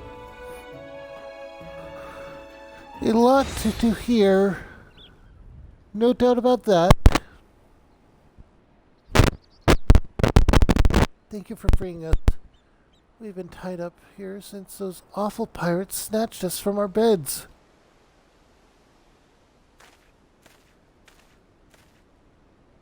Those are some interesting looking dodos you got there, Kiara.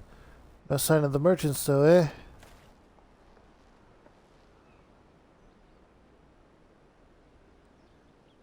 Their leader mentioned heading over to Ailport. He said something about there being no signal, and that was the signal that something was wrong. They left us hobbled up like lambs for the market. One of them jabbed about keeping the meat unsullied in case there was trouble. Pray, let us flee this place before they return. And who are you to just sidle in and set loose our hard-won prizes, eh?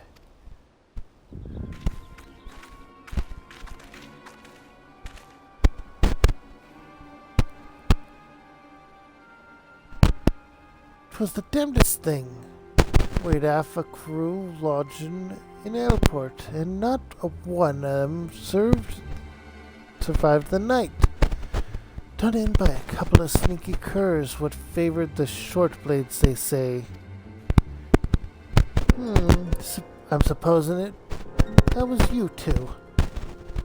Seems you've a bone to pick with our choice of trade. I can't say I've much use for slavers, except as a place to bury me knives. Oh, and I wouldn't bother yourself with waiting on your ship to come back neither. The jolly merchants are done for." "You might have the right of it, lad. But then you wouldn't know the kind to coin that 3 healthy slaves like them once'll bring us. I'll have a new ship and a new crew afore the single moon has passed. You hear that, kettle? You're each worth a shining bloody fortune, and you've me to thank for helping learn your true worth.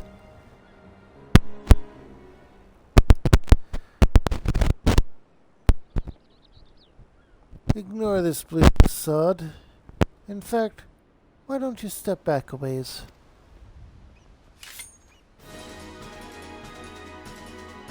Thieves' cubs are about to learn the consequences of breaking the code, and the discussions like to get messy.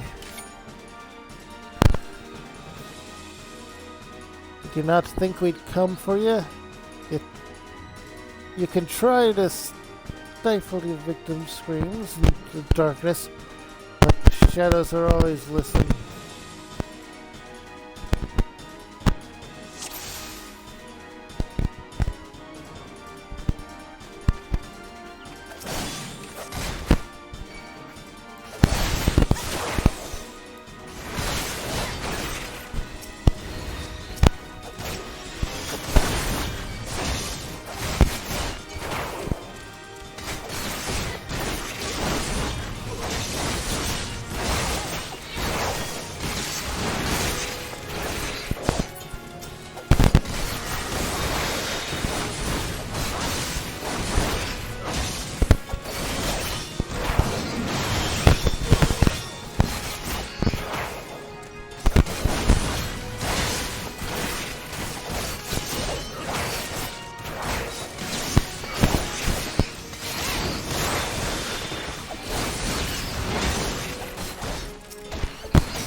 And there we go.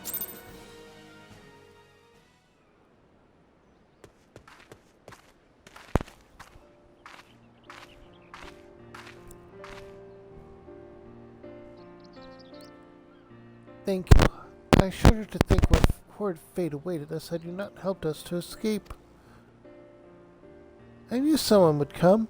You're just like the heroes in the stories. They always arrive at the perfect time and triumph over the villains. Do you think I could be a hero like you? I know I could be brave and strong too. I just know it. You don't want to be like me, lad. Listen now. Me and those cubs over there, we're the ones what the scary folk are afraid of. And that's 'cause we keep the rules for the world they live in. We don't much care if you shirk your chores or get into fights. But if you ever break the code and betray your mates, that's when we'll come in, or after you. No matter how far you run or how well you hide.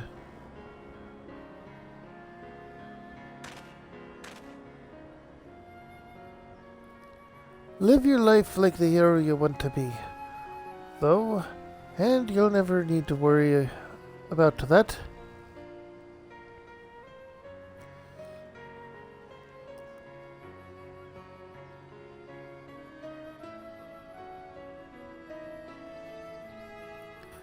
Hey, what are you two stumbling at?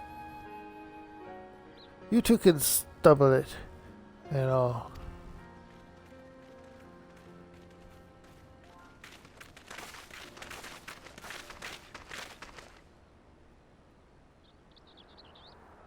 I assume you are the citizens who were abducted by the Jolly Merchants. I am Captain Milia of the Yellow Jackets. Maelstrom Command has entrusted me with conducting you to safety.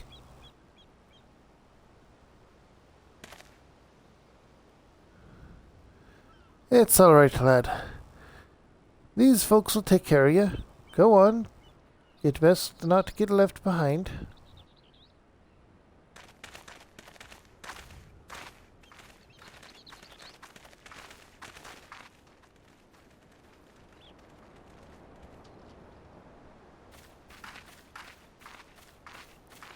Was there aught else, Captain? Word on a new job? A job from me? For you? How patently absurd! Why, I'd rather hire a sewer rat to mind my larder.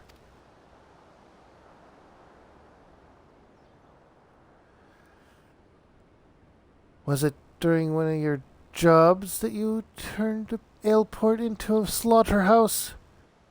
What dark age is this that we must employ assassins to enforce the laws? It is this continued dalliance with underworld miscreants such as you that prevents Limsa Lamosa from ever truly expunging the stain of piratical infection. Look at those weapons you bear. A civilized person would use such implements to carve meat or peel fruit, and leaves them at the table where they belong. Do you perchance clench them twixt your teeth as you swing over rails like the pirates you hunt? Our fair city has no place for those who refuse to abandon the brutish ways of the past. The only champions of justice this nation requires are the valiant and forthright soldiers of the Yellow Jackets.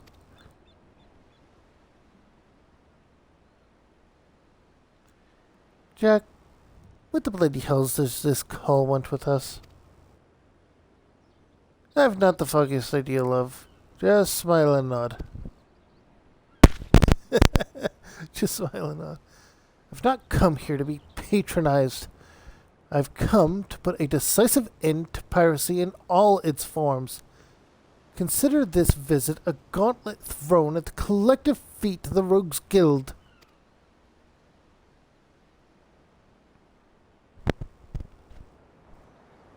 Heed my words well.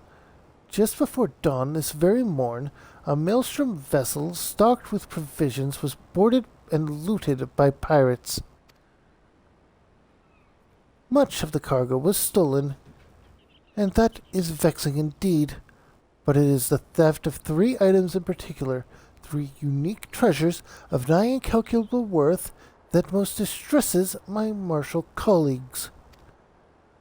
As for the brigands, they made well their escape, disappearing into the dawn's mist along with their precious plunder. A rum tale. What's it to do with us? I challenge you. A contest to reclaim these stolen treasures.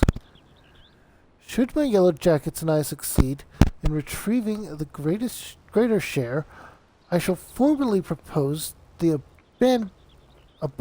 abolition of the Rogues Guild. Upon review of our achievements, the Admiral will surely concede that your unscrupulous institution has outlived its use. Blow it out your waddle. Ways to spend me time.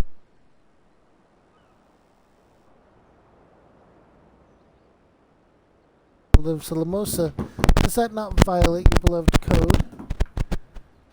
If I'm not mistaken, you've no choice but to rise to the occasion, unless of course you mean to slink back into your hole and abandon the fundamental principles of your duty.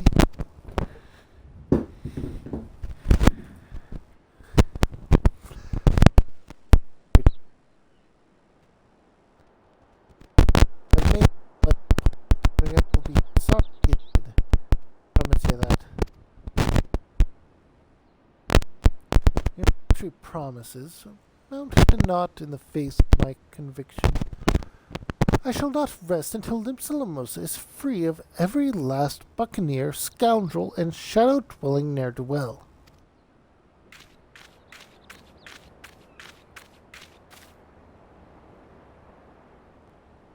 What now, Jack?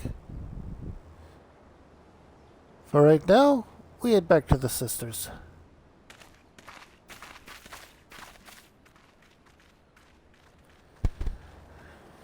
Okay, so basically, a guard captain that is out for a thieves' guild. Where have we heard of that before?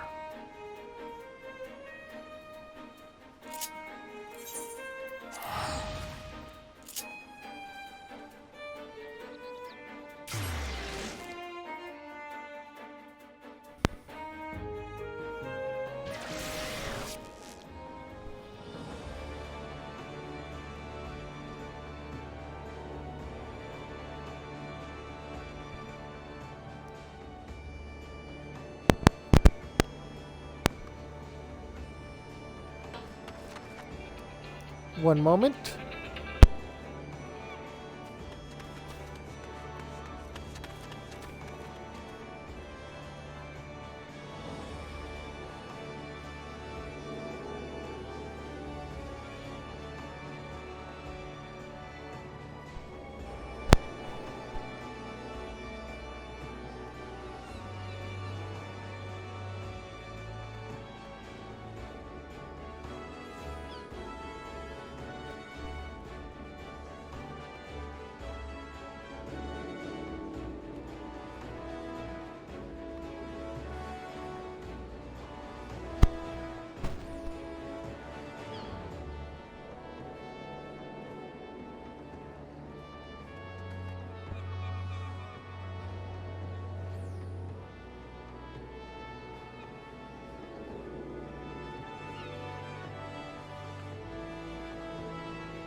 Okay, sorry about that.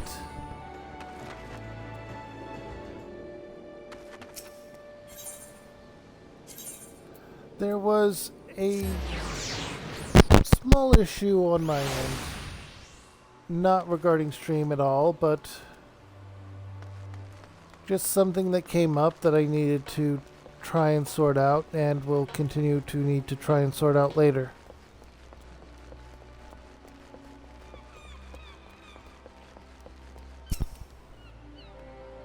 You're looking dead inside. Yes, I am. Hey, Marco. Hey, Bubby.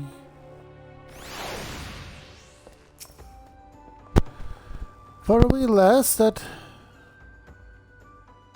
Malala's got some bullocks, and it seems she's well done with aught but whiffs of pirate stock. Huh. I don't take kindly to Cole's pulling me strings, but the shoe is right. The code's been broken and we've a job to do. From the sounds of it, though, them cubs knew what they were about when they coined them treasures. I'll need you at your best. It's time you learned the art of mugging. Rough up a cull just in just the right way, and he'll give up more than what you'd get if you just plain knocked him on his arse. Me and the lads will be busy widening the story on them biters a bit in baubles, so you're free to head out and sharpen your skills. Might even be as you pocket some extra gil while you're at it, eh?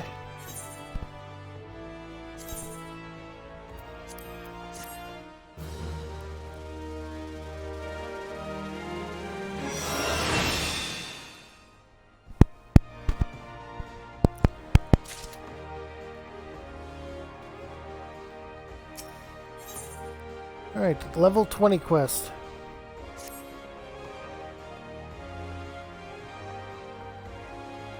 Been practicing your dance steps, Kiara? Because we're about ready to run things around the Captain Milia and her swads. Or run ranks, okay. The Yellow Jackets have been pressing their investigation into the treasures.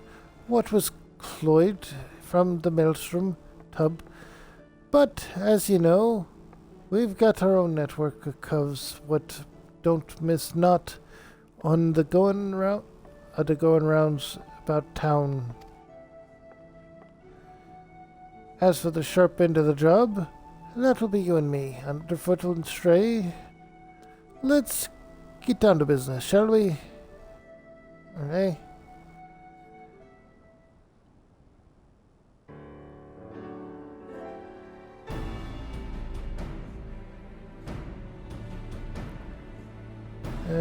The stray is late to the feast, so I'll just make sure we're all on the same page for the now.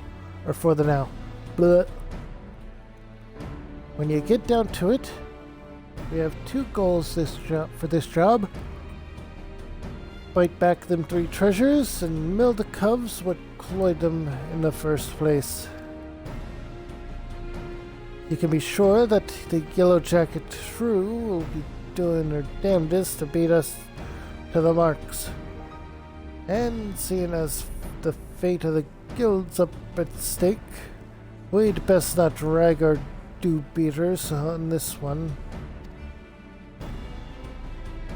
I say we grabbled and bobbled before she even lifted anchor, and give her a proper reason to rage against us rogues.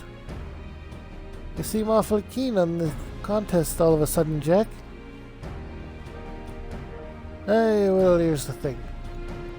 I sent a grievance up to the Thalocracy regarding the Shrews challenge, but them paper shufflers don't care a whit as long as one of us gets the job done. Well, I figured I'd sail with the wind rather than against it. Besides, we wouldn't want to shirk our duties and force poor Captain Milia to blunder about on the scary dark winds, now would we? How very gentlemanly of you. Well, them's the cards, what we've been dealt, ain't they? Now, stow your quips and let's hear what you've learned about them bloody treasures already.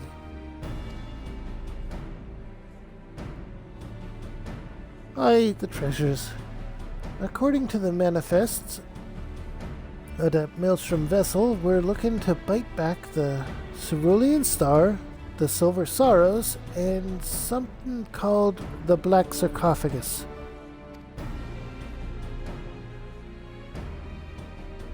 Aside from the fancy names, I was able to whittle a few more details. The Cerulean Star, for starters, is a big old blue diamond which shines like, well, like a star, I suppose.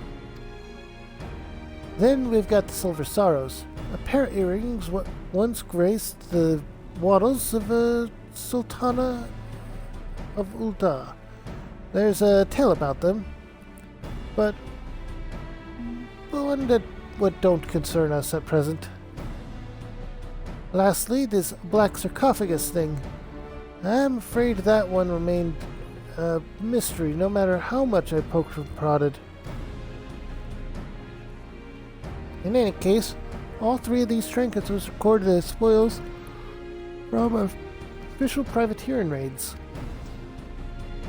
Now, as you know, a pirate will usually sell his plunder through a reliable fence.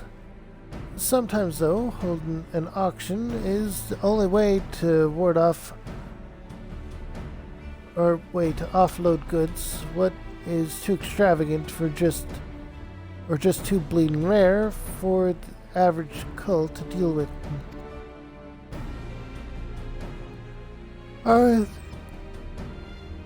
three wondrous treasures fell into the auction-only category when bidding began in Aleport. The Thalocracy weighed in with its ample purse and made some unmatchable offers. Then organized a tub for the merchandise to be shipped back to Limsa.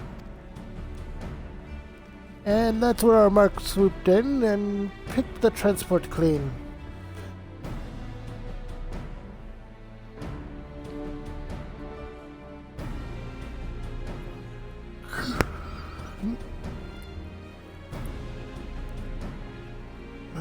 I had a few wins with them, Maelstrom sailors, what has survived the attack, and they pointed the finger at the grinning curs. Problem is, not one cull's seen hide or hair of the curs, not to mention their bloody ship, since the raid.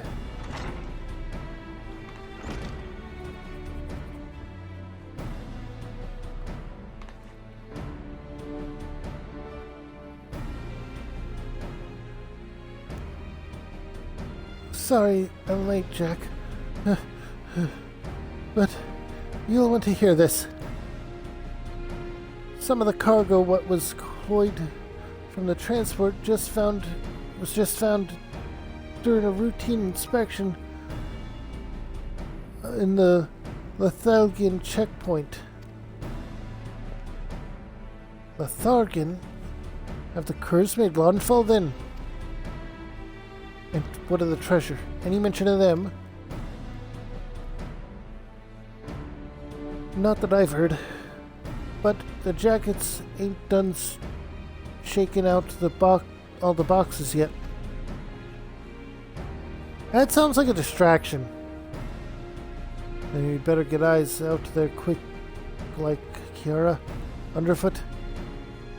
You're fresh for a run, eh? Thank you.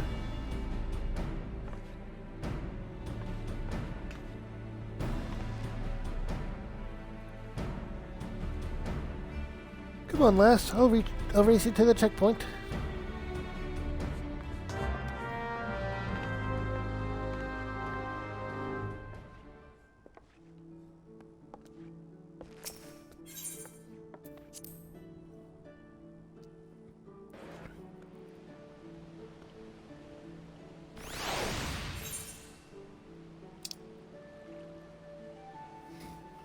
Okay, so there. Yeah, this feels like a distraction. Or a trap.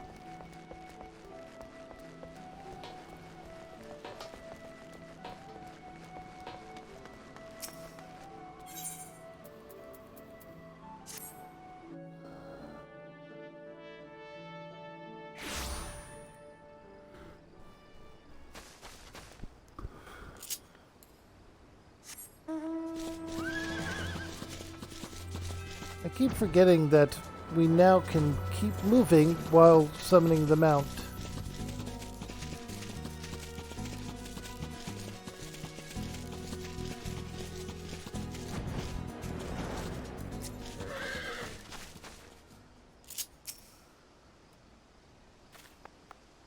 I want a race. You owe me a pint, Kira. Japes aside, though, it looks like the stray was right about the cargo.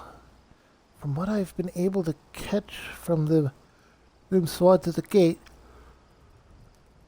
it seems like a peddler bound for, or was bound for, boned for carrying goods, what was known to be aboard that transport.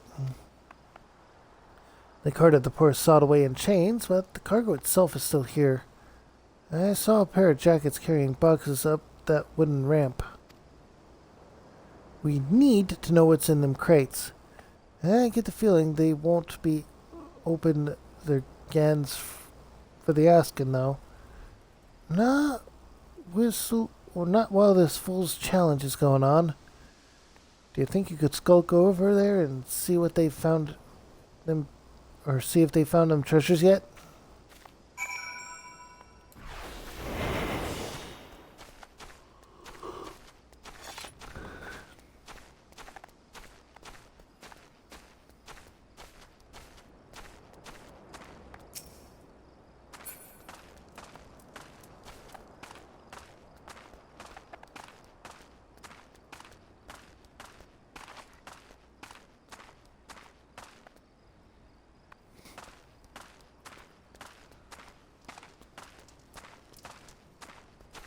Alright, so up the tower. Okay.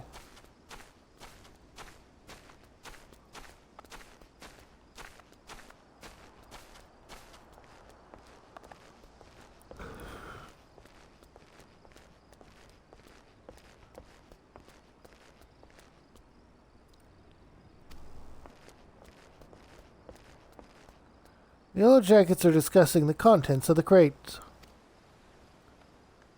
This is all junk. No diamond, no earrings, and no bloody black sarcophagus. Looks like we'll have to learn or lean on that skinny peddler if we're to find them treasures.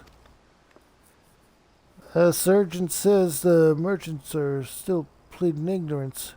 Claims he was hired to carry the goods through the checkpoint and not else. What a pile of pillig shite. Puggle shite. I'm guessing the pirates have split the cargo and are trying their luck at every checkpoint. Captain Millie has already given orders to double the guards and inspect every cargo and wagon what come through. Distraction!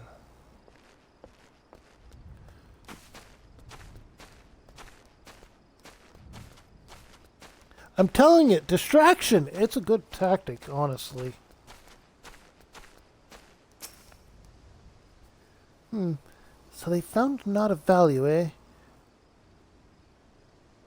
Good. Then we'd lost the, or thought we'd lost the contest before it even properly started. But be that as it may, something doesn't add up here. Why would you order a cull to carry goods through the checkpoint? No smuggler's that daft, surely. And even if by some bloody miracle the gods they squirmed through, Lothrangan without raising a fuss, why would you risk taking merchandise back to the city what you coined it from? No, there's a bigger picture here, and we need to take a step back to see it. Assuming the Curs hired this peddler to do their dirty work, there'll be someone in the shadows as brokered the deal. And I just happen to know, Cove, what makes it his business to oversee these kinds of shady arrangements. Thing is, this black marketer bloke changes his haunts depending on how the breeze blows. Quite literally, in fact. I seem to recall the navigator's veil being shifted by the westerly this morning. So that'll put him... at Tiller's Rest. Nice and close. Why don't we go ask him a few questions before we head back to the guild?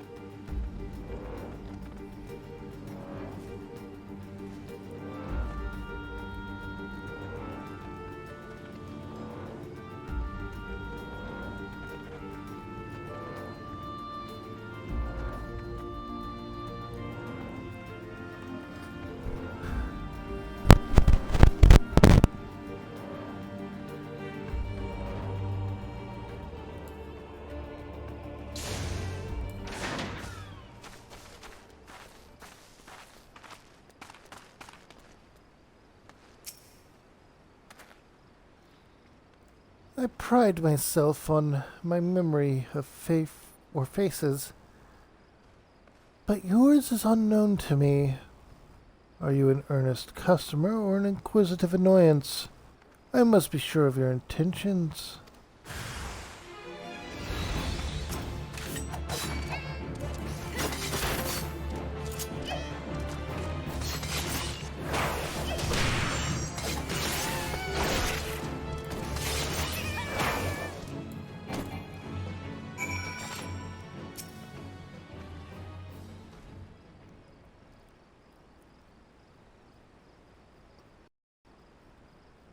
I am taking a screenshot of this, and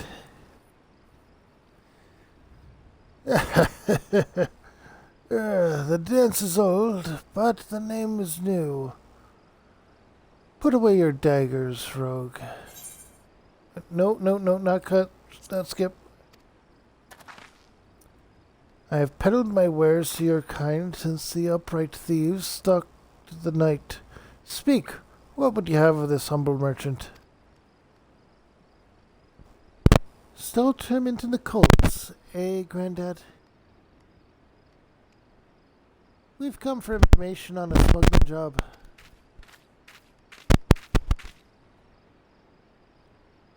It was this peddler what was caught at the Othragian checkpoint, moving merchandise for the grinning curs. Pleaded innocence even when he had the screws put to him. You wouldn't know all about the deal, would you? Every last sort of detail. Not a single grain of stolen sand passes through the shadows without my knowledge. But such prickly wisdom lodges tightly in one's throat. What have you brought to ease the pain of its passage? Spare me the theatrics, Grandad. Here's your usual purse.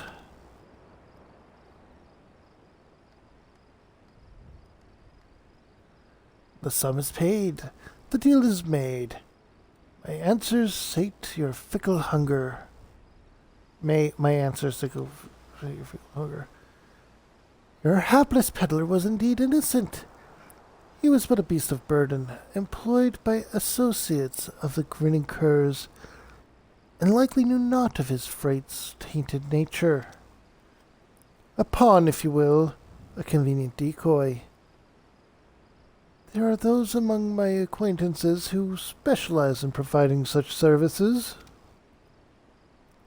Aye, that's what I thought. The curs wanted the cull to get caught, and now the jackets have had a taste. They'll waste their time yaffing every ship pie that what comes through their checkpoints. Meanwhile, the real treasures are hidden away in the darkness, along with the grinning curs. Not the dark maids, or not the darkmans, Master Rogue. The mist? Aside from the traveling merchants, the Cur's associates have spent coin on another piece for this little game. A navigator, one who is practiced in piloting the vessel through the Doxy's pull. The Doxies? The gods only know how many ships have sailed into that fog soup and never come out again. And that's where they are? You say they curs have gone to ground? Now there's a trick that took some bullocks. Once their haunted tub was sitting damper in the mist, though, it would been easy to have these associates of theirs ferry the goods through Lanoska. Then the canny cubs just needed to wait for the peddler to get bond and draw the gaze of the Yellow Jackets inland. We need to strike now. As soon as they learn the coast is clear, they'll flee for open waters. A fair appraisal of events. Now that you know the location of your marks, however, it will not be so difficult to track them down. The Doxy's pull was once an impenetrable shroud, but ever since the calamities, its mists are far less consistent. Narrow your search to the heaviest banks, and you will soon uncover those who wish to remain unseen. But now, a warning. The mists conceal other dangers besides the dogs you seek. A careless step may land you upon the chopping block. The chopping block? You can't mean...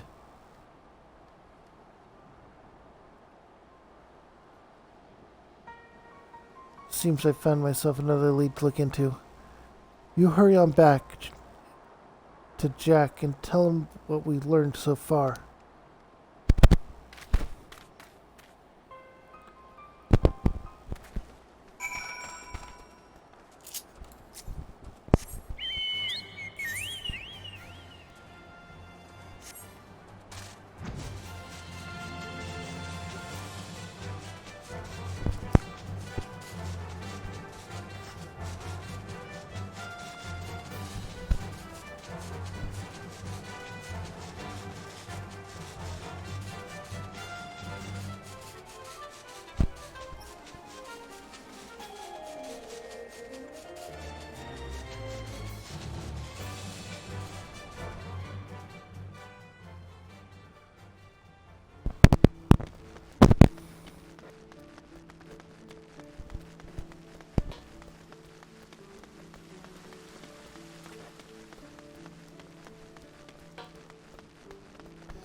Their net, Fisherman's Guild.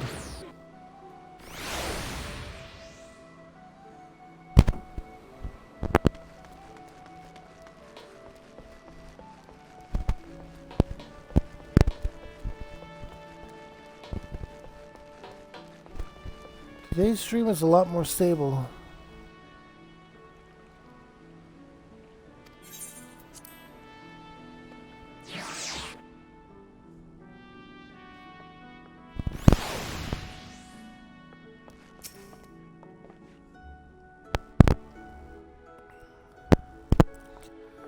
About time, lass. It was gone so long I almost sent the stray after you. What happened underfoot? So, are marks in the bitten baubles are snug inside the doxy's pole, eh? I'll not discount the old man's warning, but we may not have a better chance to crash the curs and grabble them treasures. We board their ship right now, you, me, and the stray. I suppose we need ourselves a tub for the voyage. I'll have Wids with Swarrant and see what the dry docks can spare us in way of a ship and a reliable crew. Get your kit together and meet me there.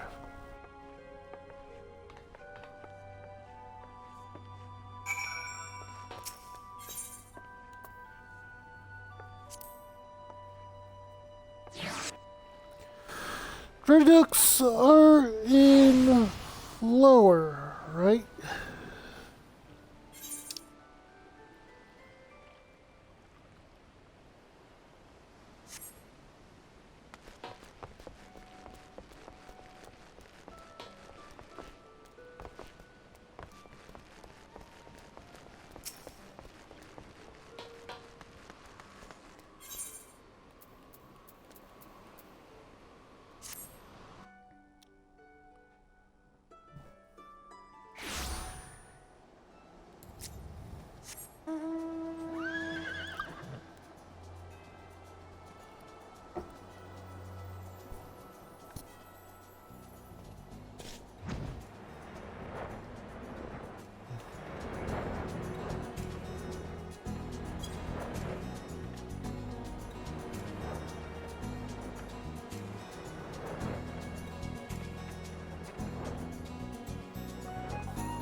Alright, Kara.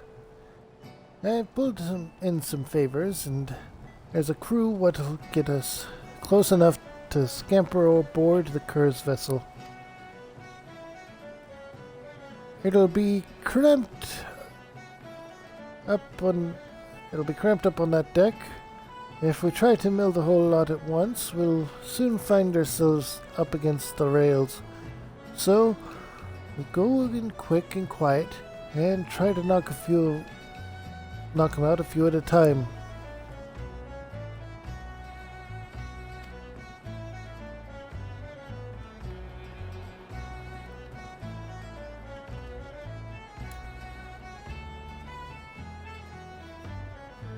Well, lass, are you eager to test your sea legs?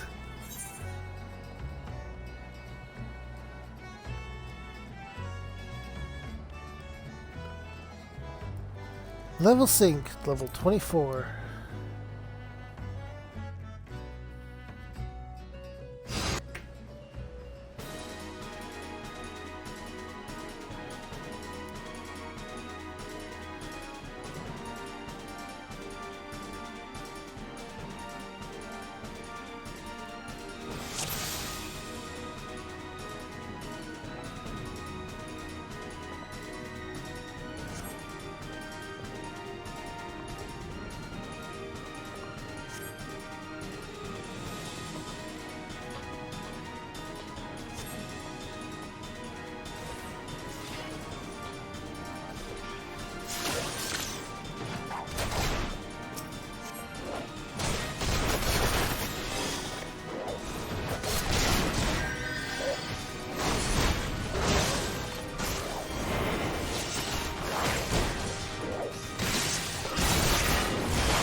Okay.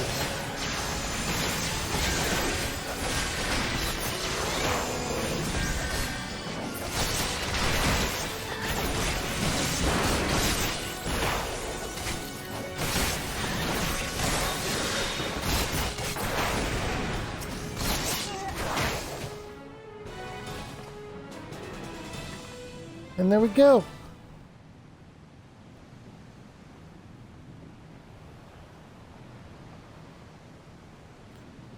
Jack, I found me one of them treasures unless there's unless there's another fist-sized blue diamond on board. It's got to be the cerulean star.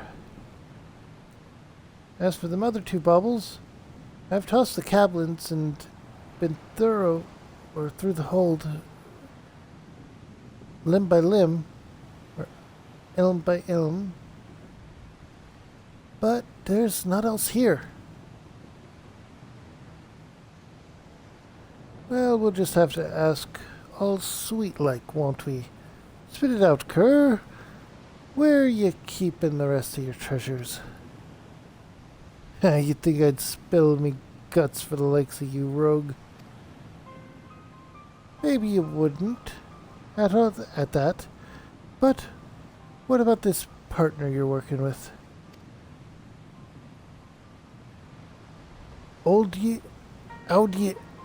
We don't have no partner. We don't need no partner. So you're telling me this was all your own idea? You woke up one day and decided to attack a maelstrom transport right off the coast of Ailport and then disappear into the loving embrace of Doxy's pole. Not exactly your style, is it? The grinning curs are too bleeding famous for being a crew at what turned their snouts up at privateering in favor of keeping to the old ways. You've only escaped the Yellow Jacket's grip this long by crawling on your bellies and snatching scraps of what fell from the table. You ain't the type to sink your teeth into a Navy-owned vessel, no matter the prize. Well, maybe there ain't no profit in being cautious no more. The age of pirates is swiftly coming to an end. Merriweb won't be stopped. Not by a piddling little crew like mine. That's why we've thrown a lot in with the executioners. That blue rock was just our share of the loot. The scraps from the table, like you said. If you want them other trinkets, then you'll have to take it up with our new mates. One job at a time, lass. First, we need to get these stinking cubs and their tub back to the docks.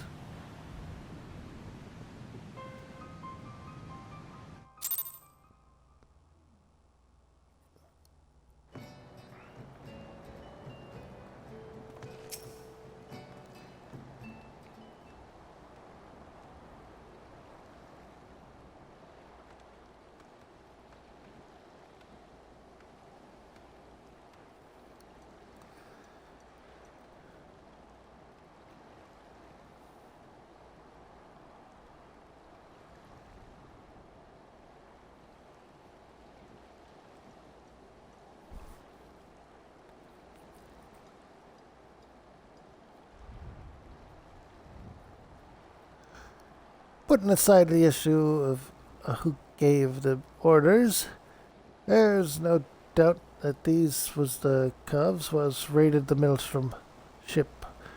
Now, for a punishment, what fits the crime?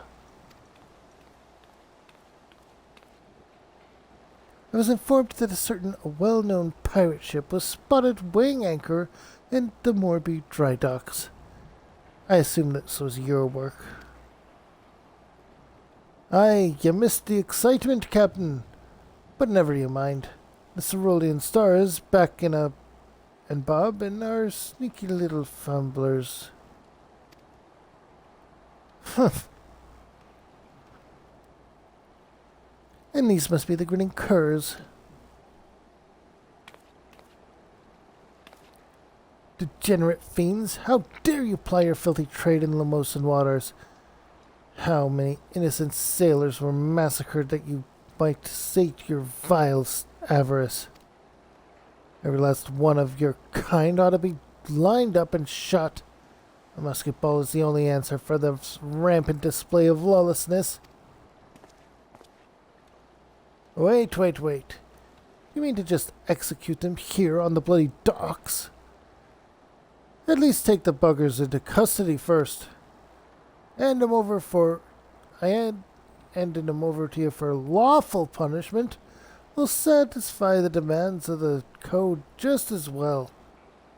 We've already got the answers to our questions, so feel free to take them away. Do not presume to give me orders, rogue. You only managed to capture these villains and their ill-gotten treasure by employing unsavory and unconscionable means. Why, you're not more than pirates yourselves. These bastards ain't worth a true pirate's spit. The upright thieves was formed to protect us from ourselves. Now they're just hunting dogs for the Admiral. Merriweb yanks the leash, and yet another buccaneer disappears. You rogues are traitors to your own kind, if it hadn't been for you. Aye, go on then. Blame me and me cubs for your own failures. You knew what you was about when you defied the code. You knew that we'd be after you. We're done here. There's still 2 treasures left, rogue, and I mean to claim both of them, or them both. I'd reconsider the contest, or this contest of yours, Captain. Turns out this fish we're trying to hook is a shark. And it might just swallow you whole.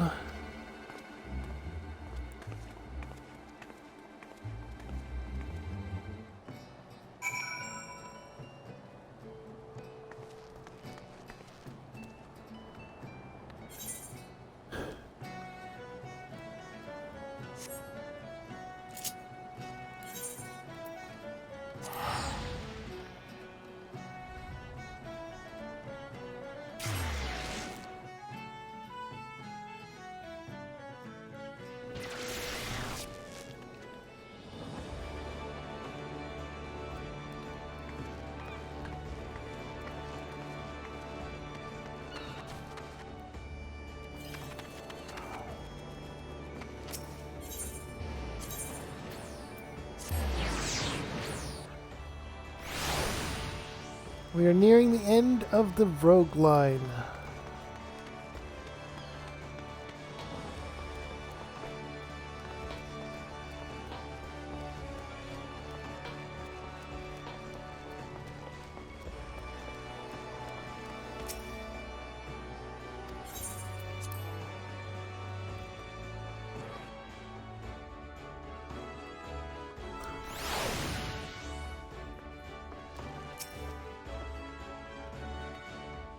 Been work on that ship, Kiara. First blood is ours. How'd you take to fight in that sea? There are a few as can drop an opponent as quick as a rogue. But mind you don't exhaust yourself. Just flail on your blades at the tougher calves. And that goes double for when your mate's on your flank. If you notice yourself starting to flag, there's not wrong with pulling back from time to time and staggering your attacks with each other to keep the pressure on. I've said it afore, lass, but I'll need you sharp enough to carve steel for what's to come. I'm afraid this will be more a challenge than even what that little shrew was bargaining for. That's assuming the curs wasn't lying about the executioners. And the executioners are who I bloody think they are. Twixt you and me, though, I'm hoping the name is just some laughable coincidence.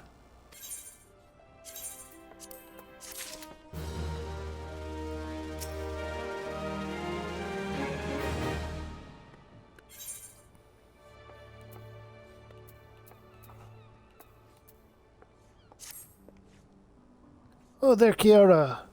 We've a rough job ahead of us, and that's a fact. Matters are tangled enough with that Melia Mort snapping at our heels, but we still managed to garble the first trinket without too much fuss. Biting them other two treasures back, though, that'll be a different story. Once the stray gets here, I'll explain what, or more to the point, who we're up against.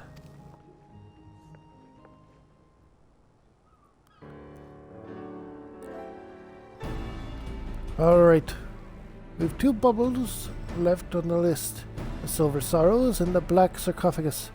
Let's see where we're at.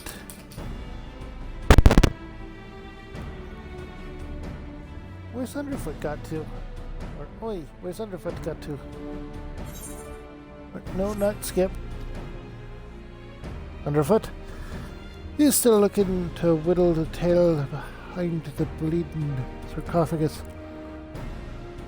We'll not be cloying that stickler until we've at least an inkling as to what the bloody thing looks like.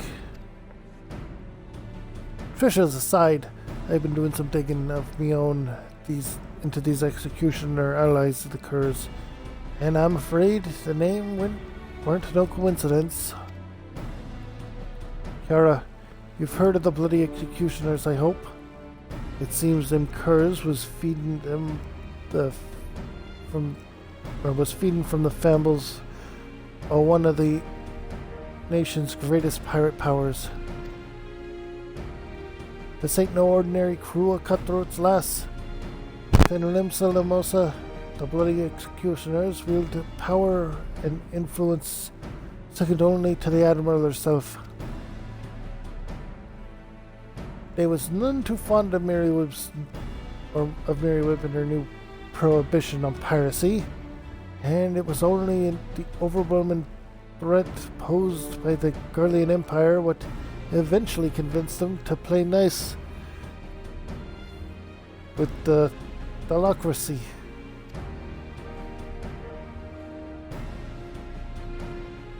But pirates ain't ones to play nice for long. Now that Hyrael ain't around to helm the ship, the solidarity of the bloody executioners has begun to show cracks. And the strongest captains and lieutenants began to form their own factions, and are scrambling to claim the top chair for themselves. Of course, not one bloody cove can agree on or with another on which way the executioners ought to sail. Among the new factions, though, is a group what is pushing to break free of the Admiral's grip completely. Turns out these reformists, as they call themselves, was the ones as took the grinning curs under their wing. Which means they've got possession of at least two of the last two treasures. We've yet to cloy. Remember, rumors around town say that even for executioners, these cubs are bloody and ruthless, and not to be crossed. We should sit this one out, Jack. Piss on Milia's contest. It ain't worth this kind of grief. We'd be inviting the wrath of a crew large enough, are large and dangerous, or so large and dangerous that even the Admiral ain't keen on coming to blows with them. If they ever came after us, large or small, it don't matter, or don't much matter. They broke the code when they hit that maelstrom tub. Aye, the grinning curs are paying for that crime, but we'd be poor sudden excuses for rogues if we let the real culprits carry on unpunished. I mean to see this job to the end, and that means biting back them treasures and handing out proper justice to them as deserve it. But Jack!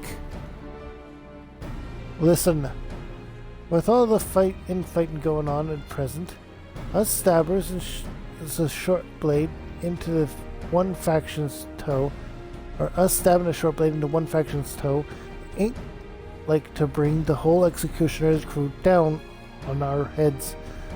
Besides, them reformist smuggers are so far split from the main mob that they've been avoiding the city altogether.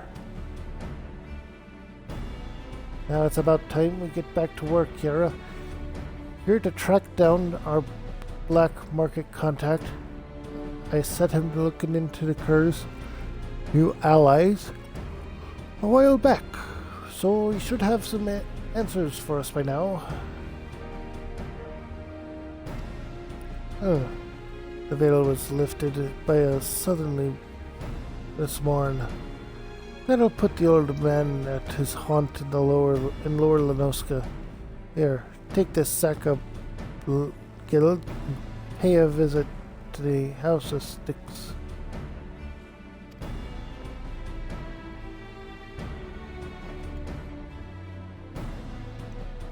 That's Kobold territory, if you don't know. The old man bribes him with ore and hires the biggest and meanest sods as bodyguards. Just be ready for your approach to be challenged.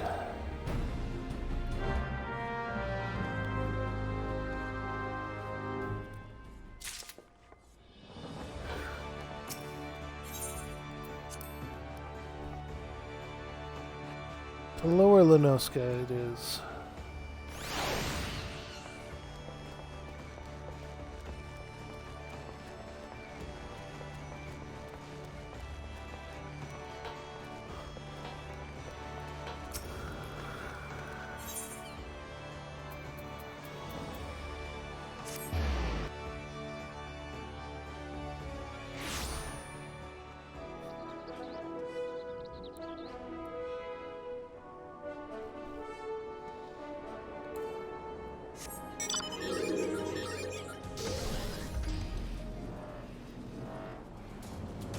So it's north.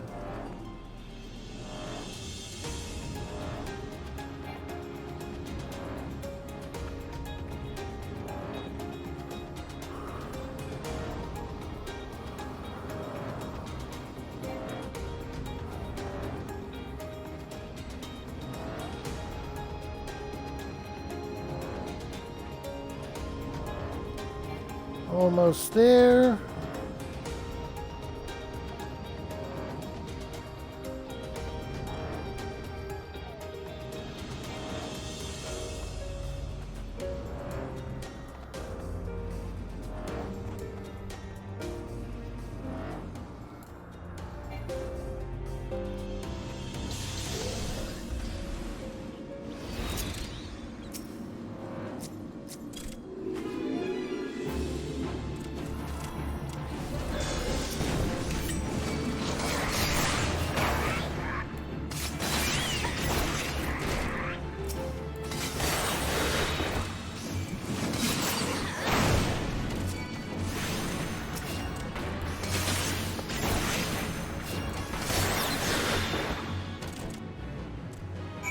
And there we go.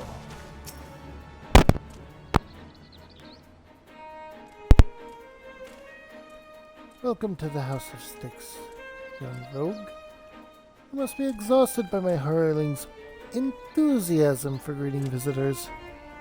Now, have you any cumbersome baggage of which I might relieve you of before we begin our conversation in earnest?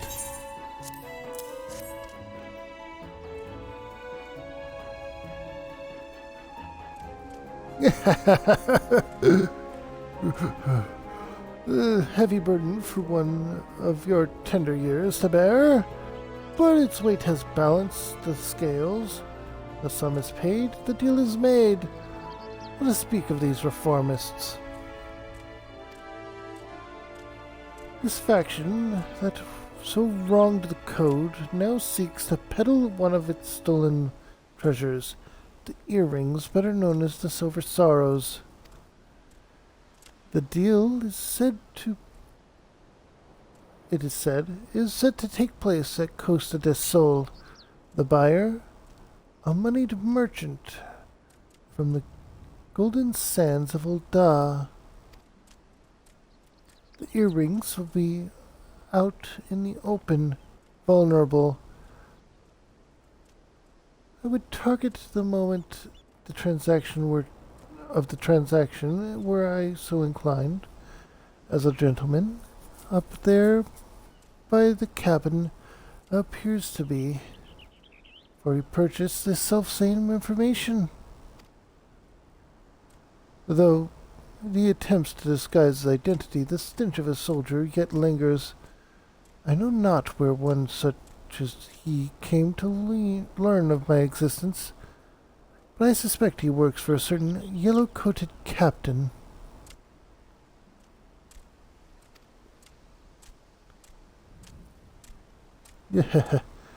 Brave she is, but foolish.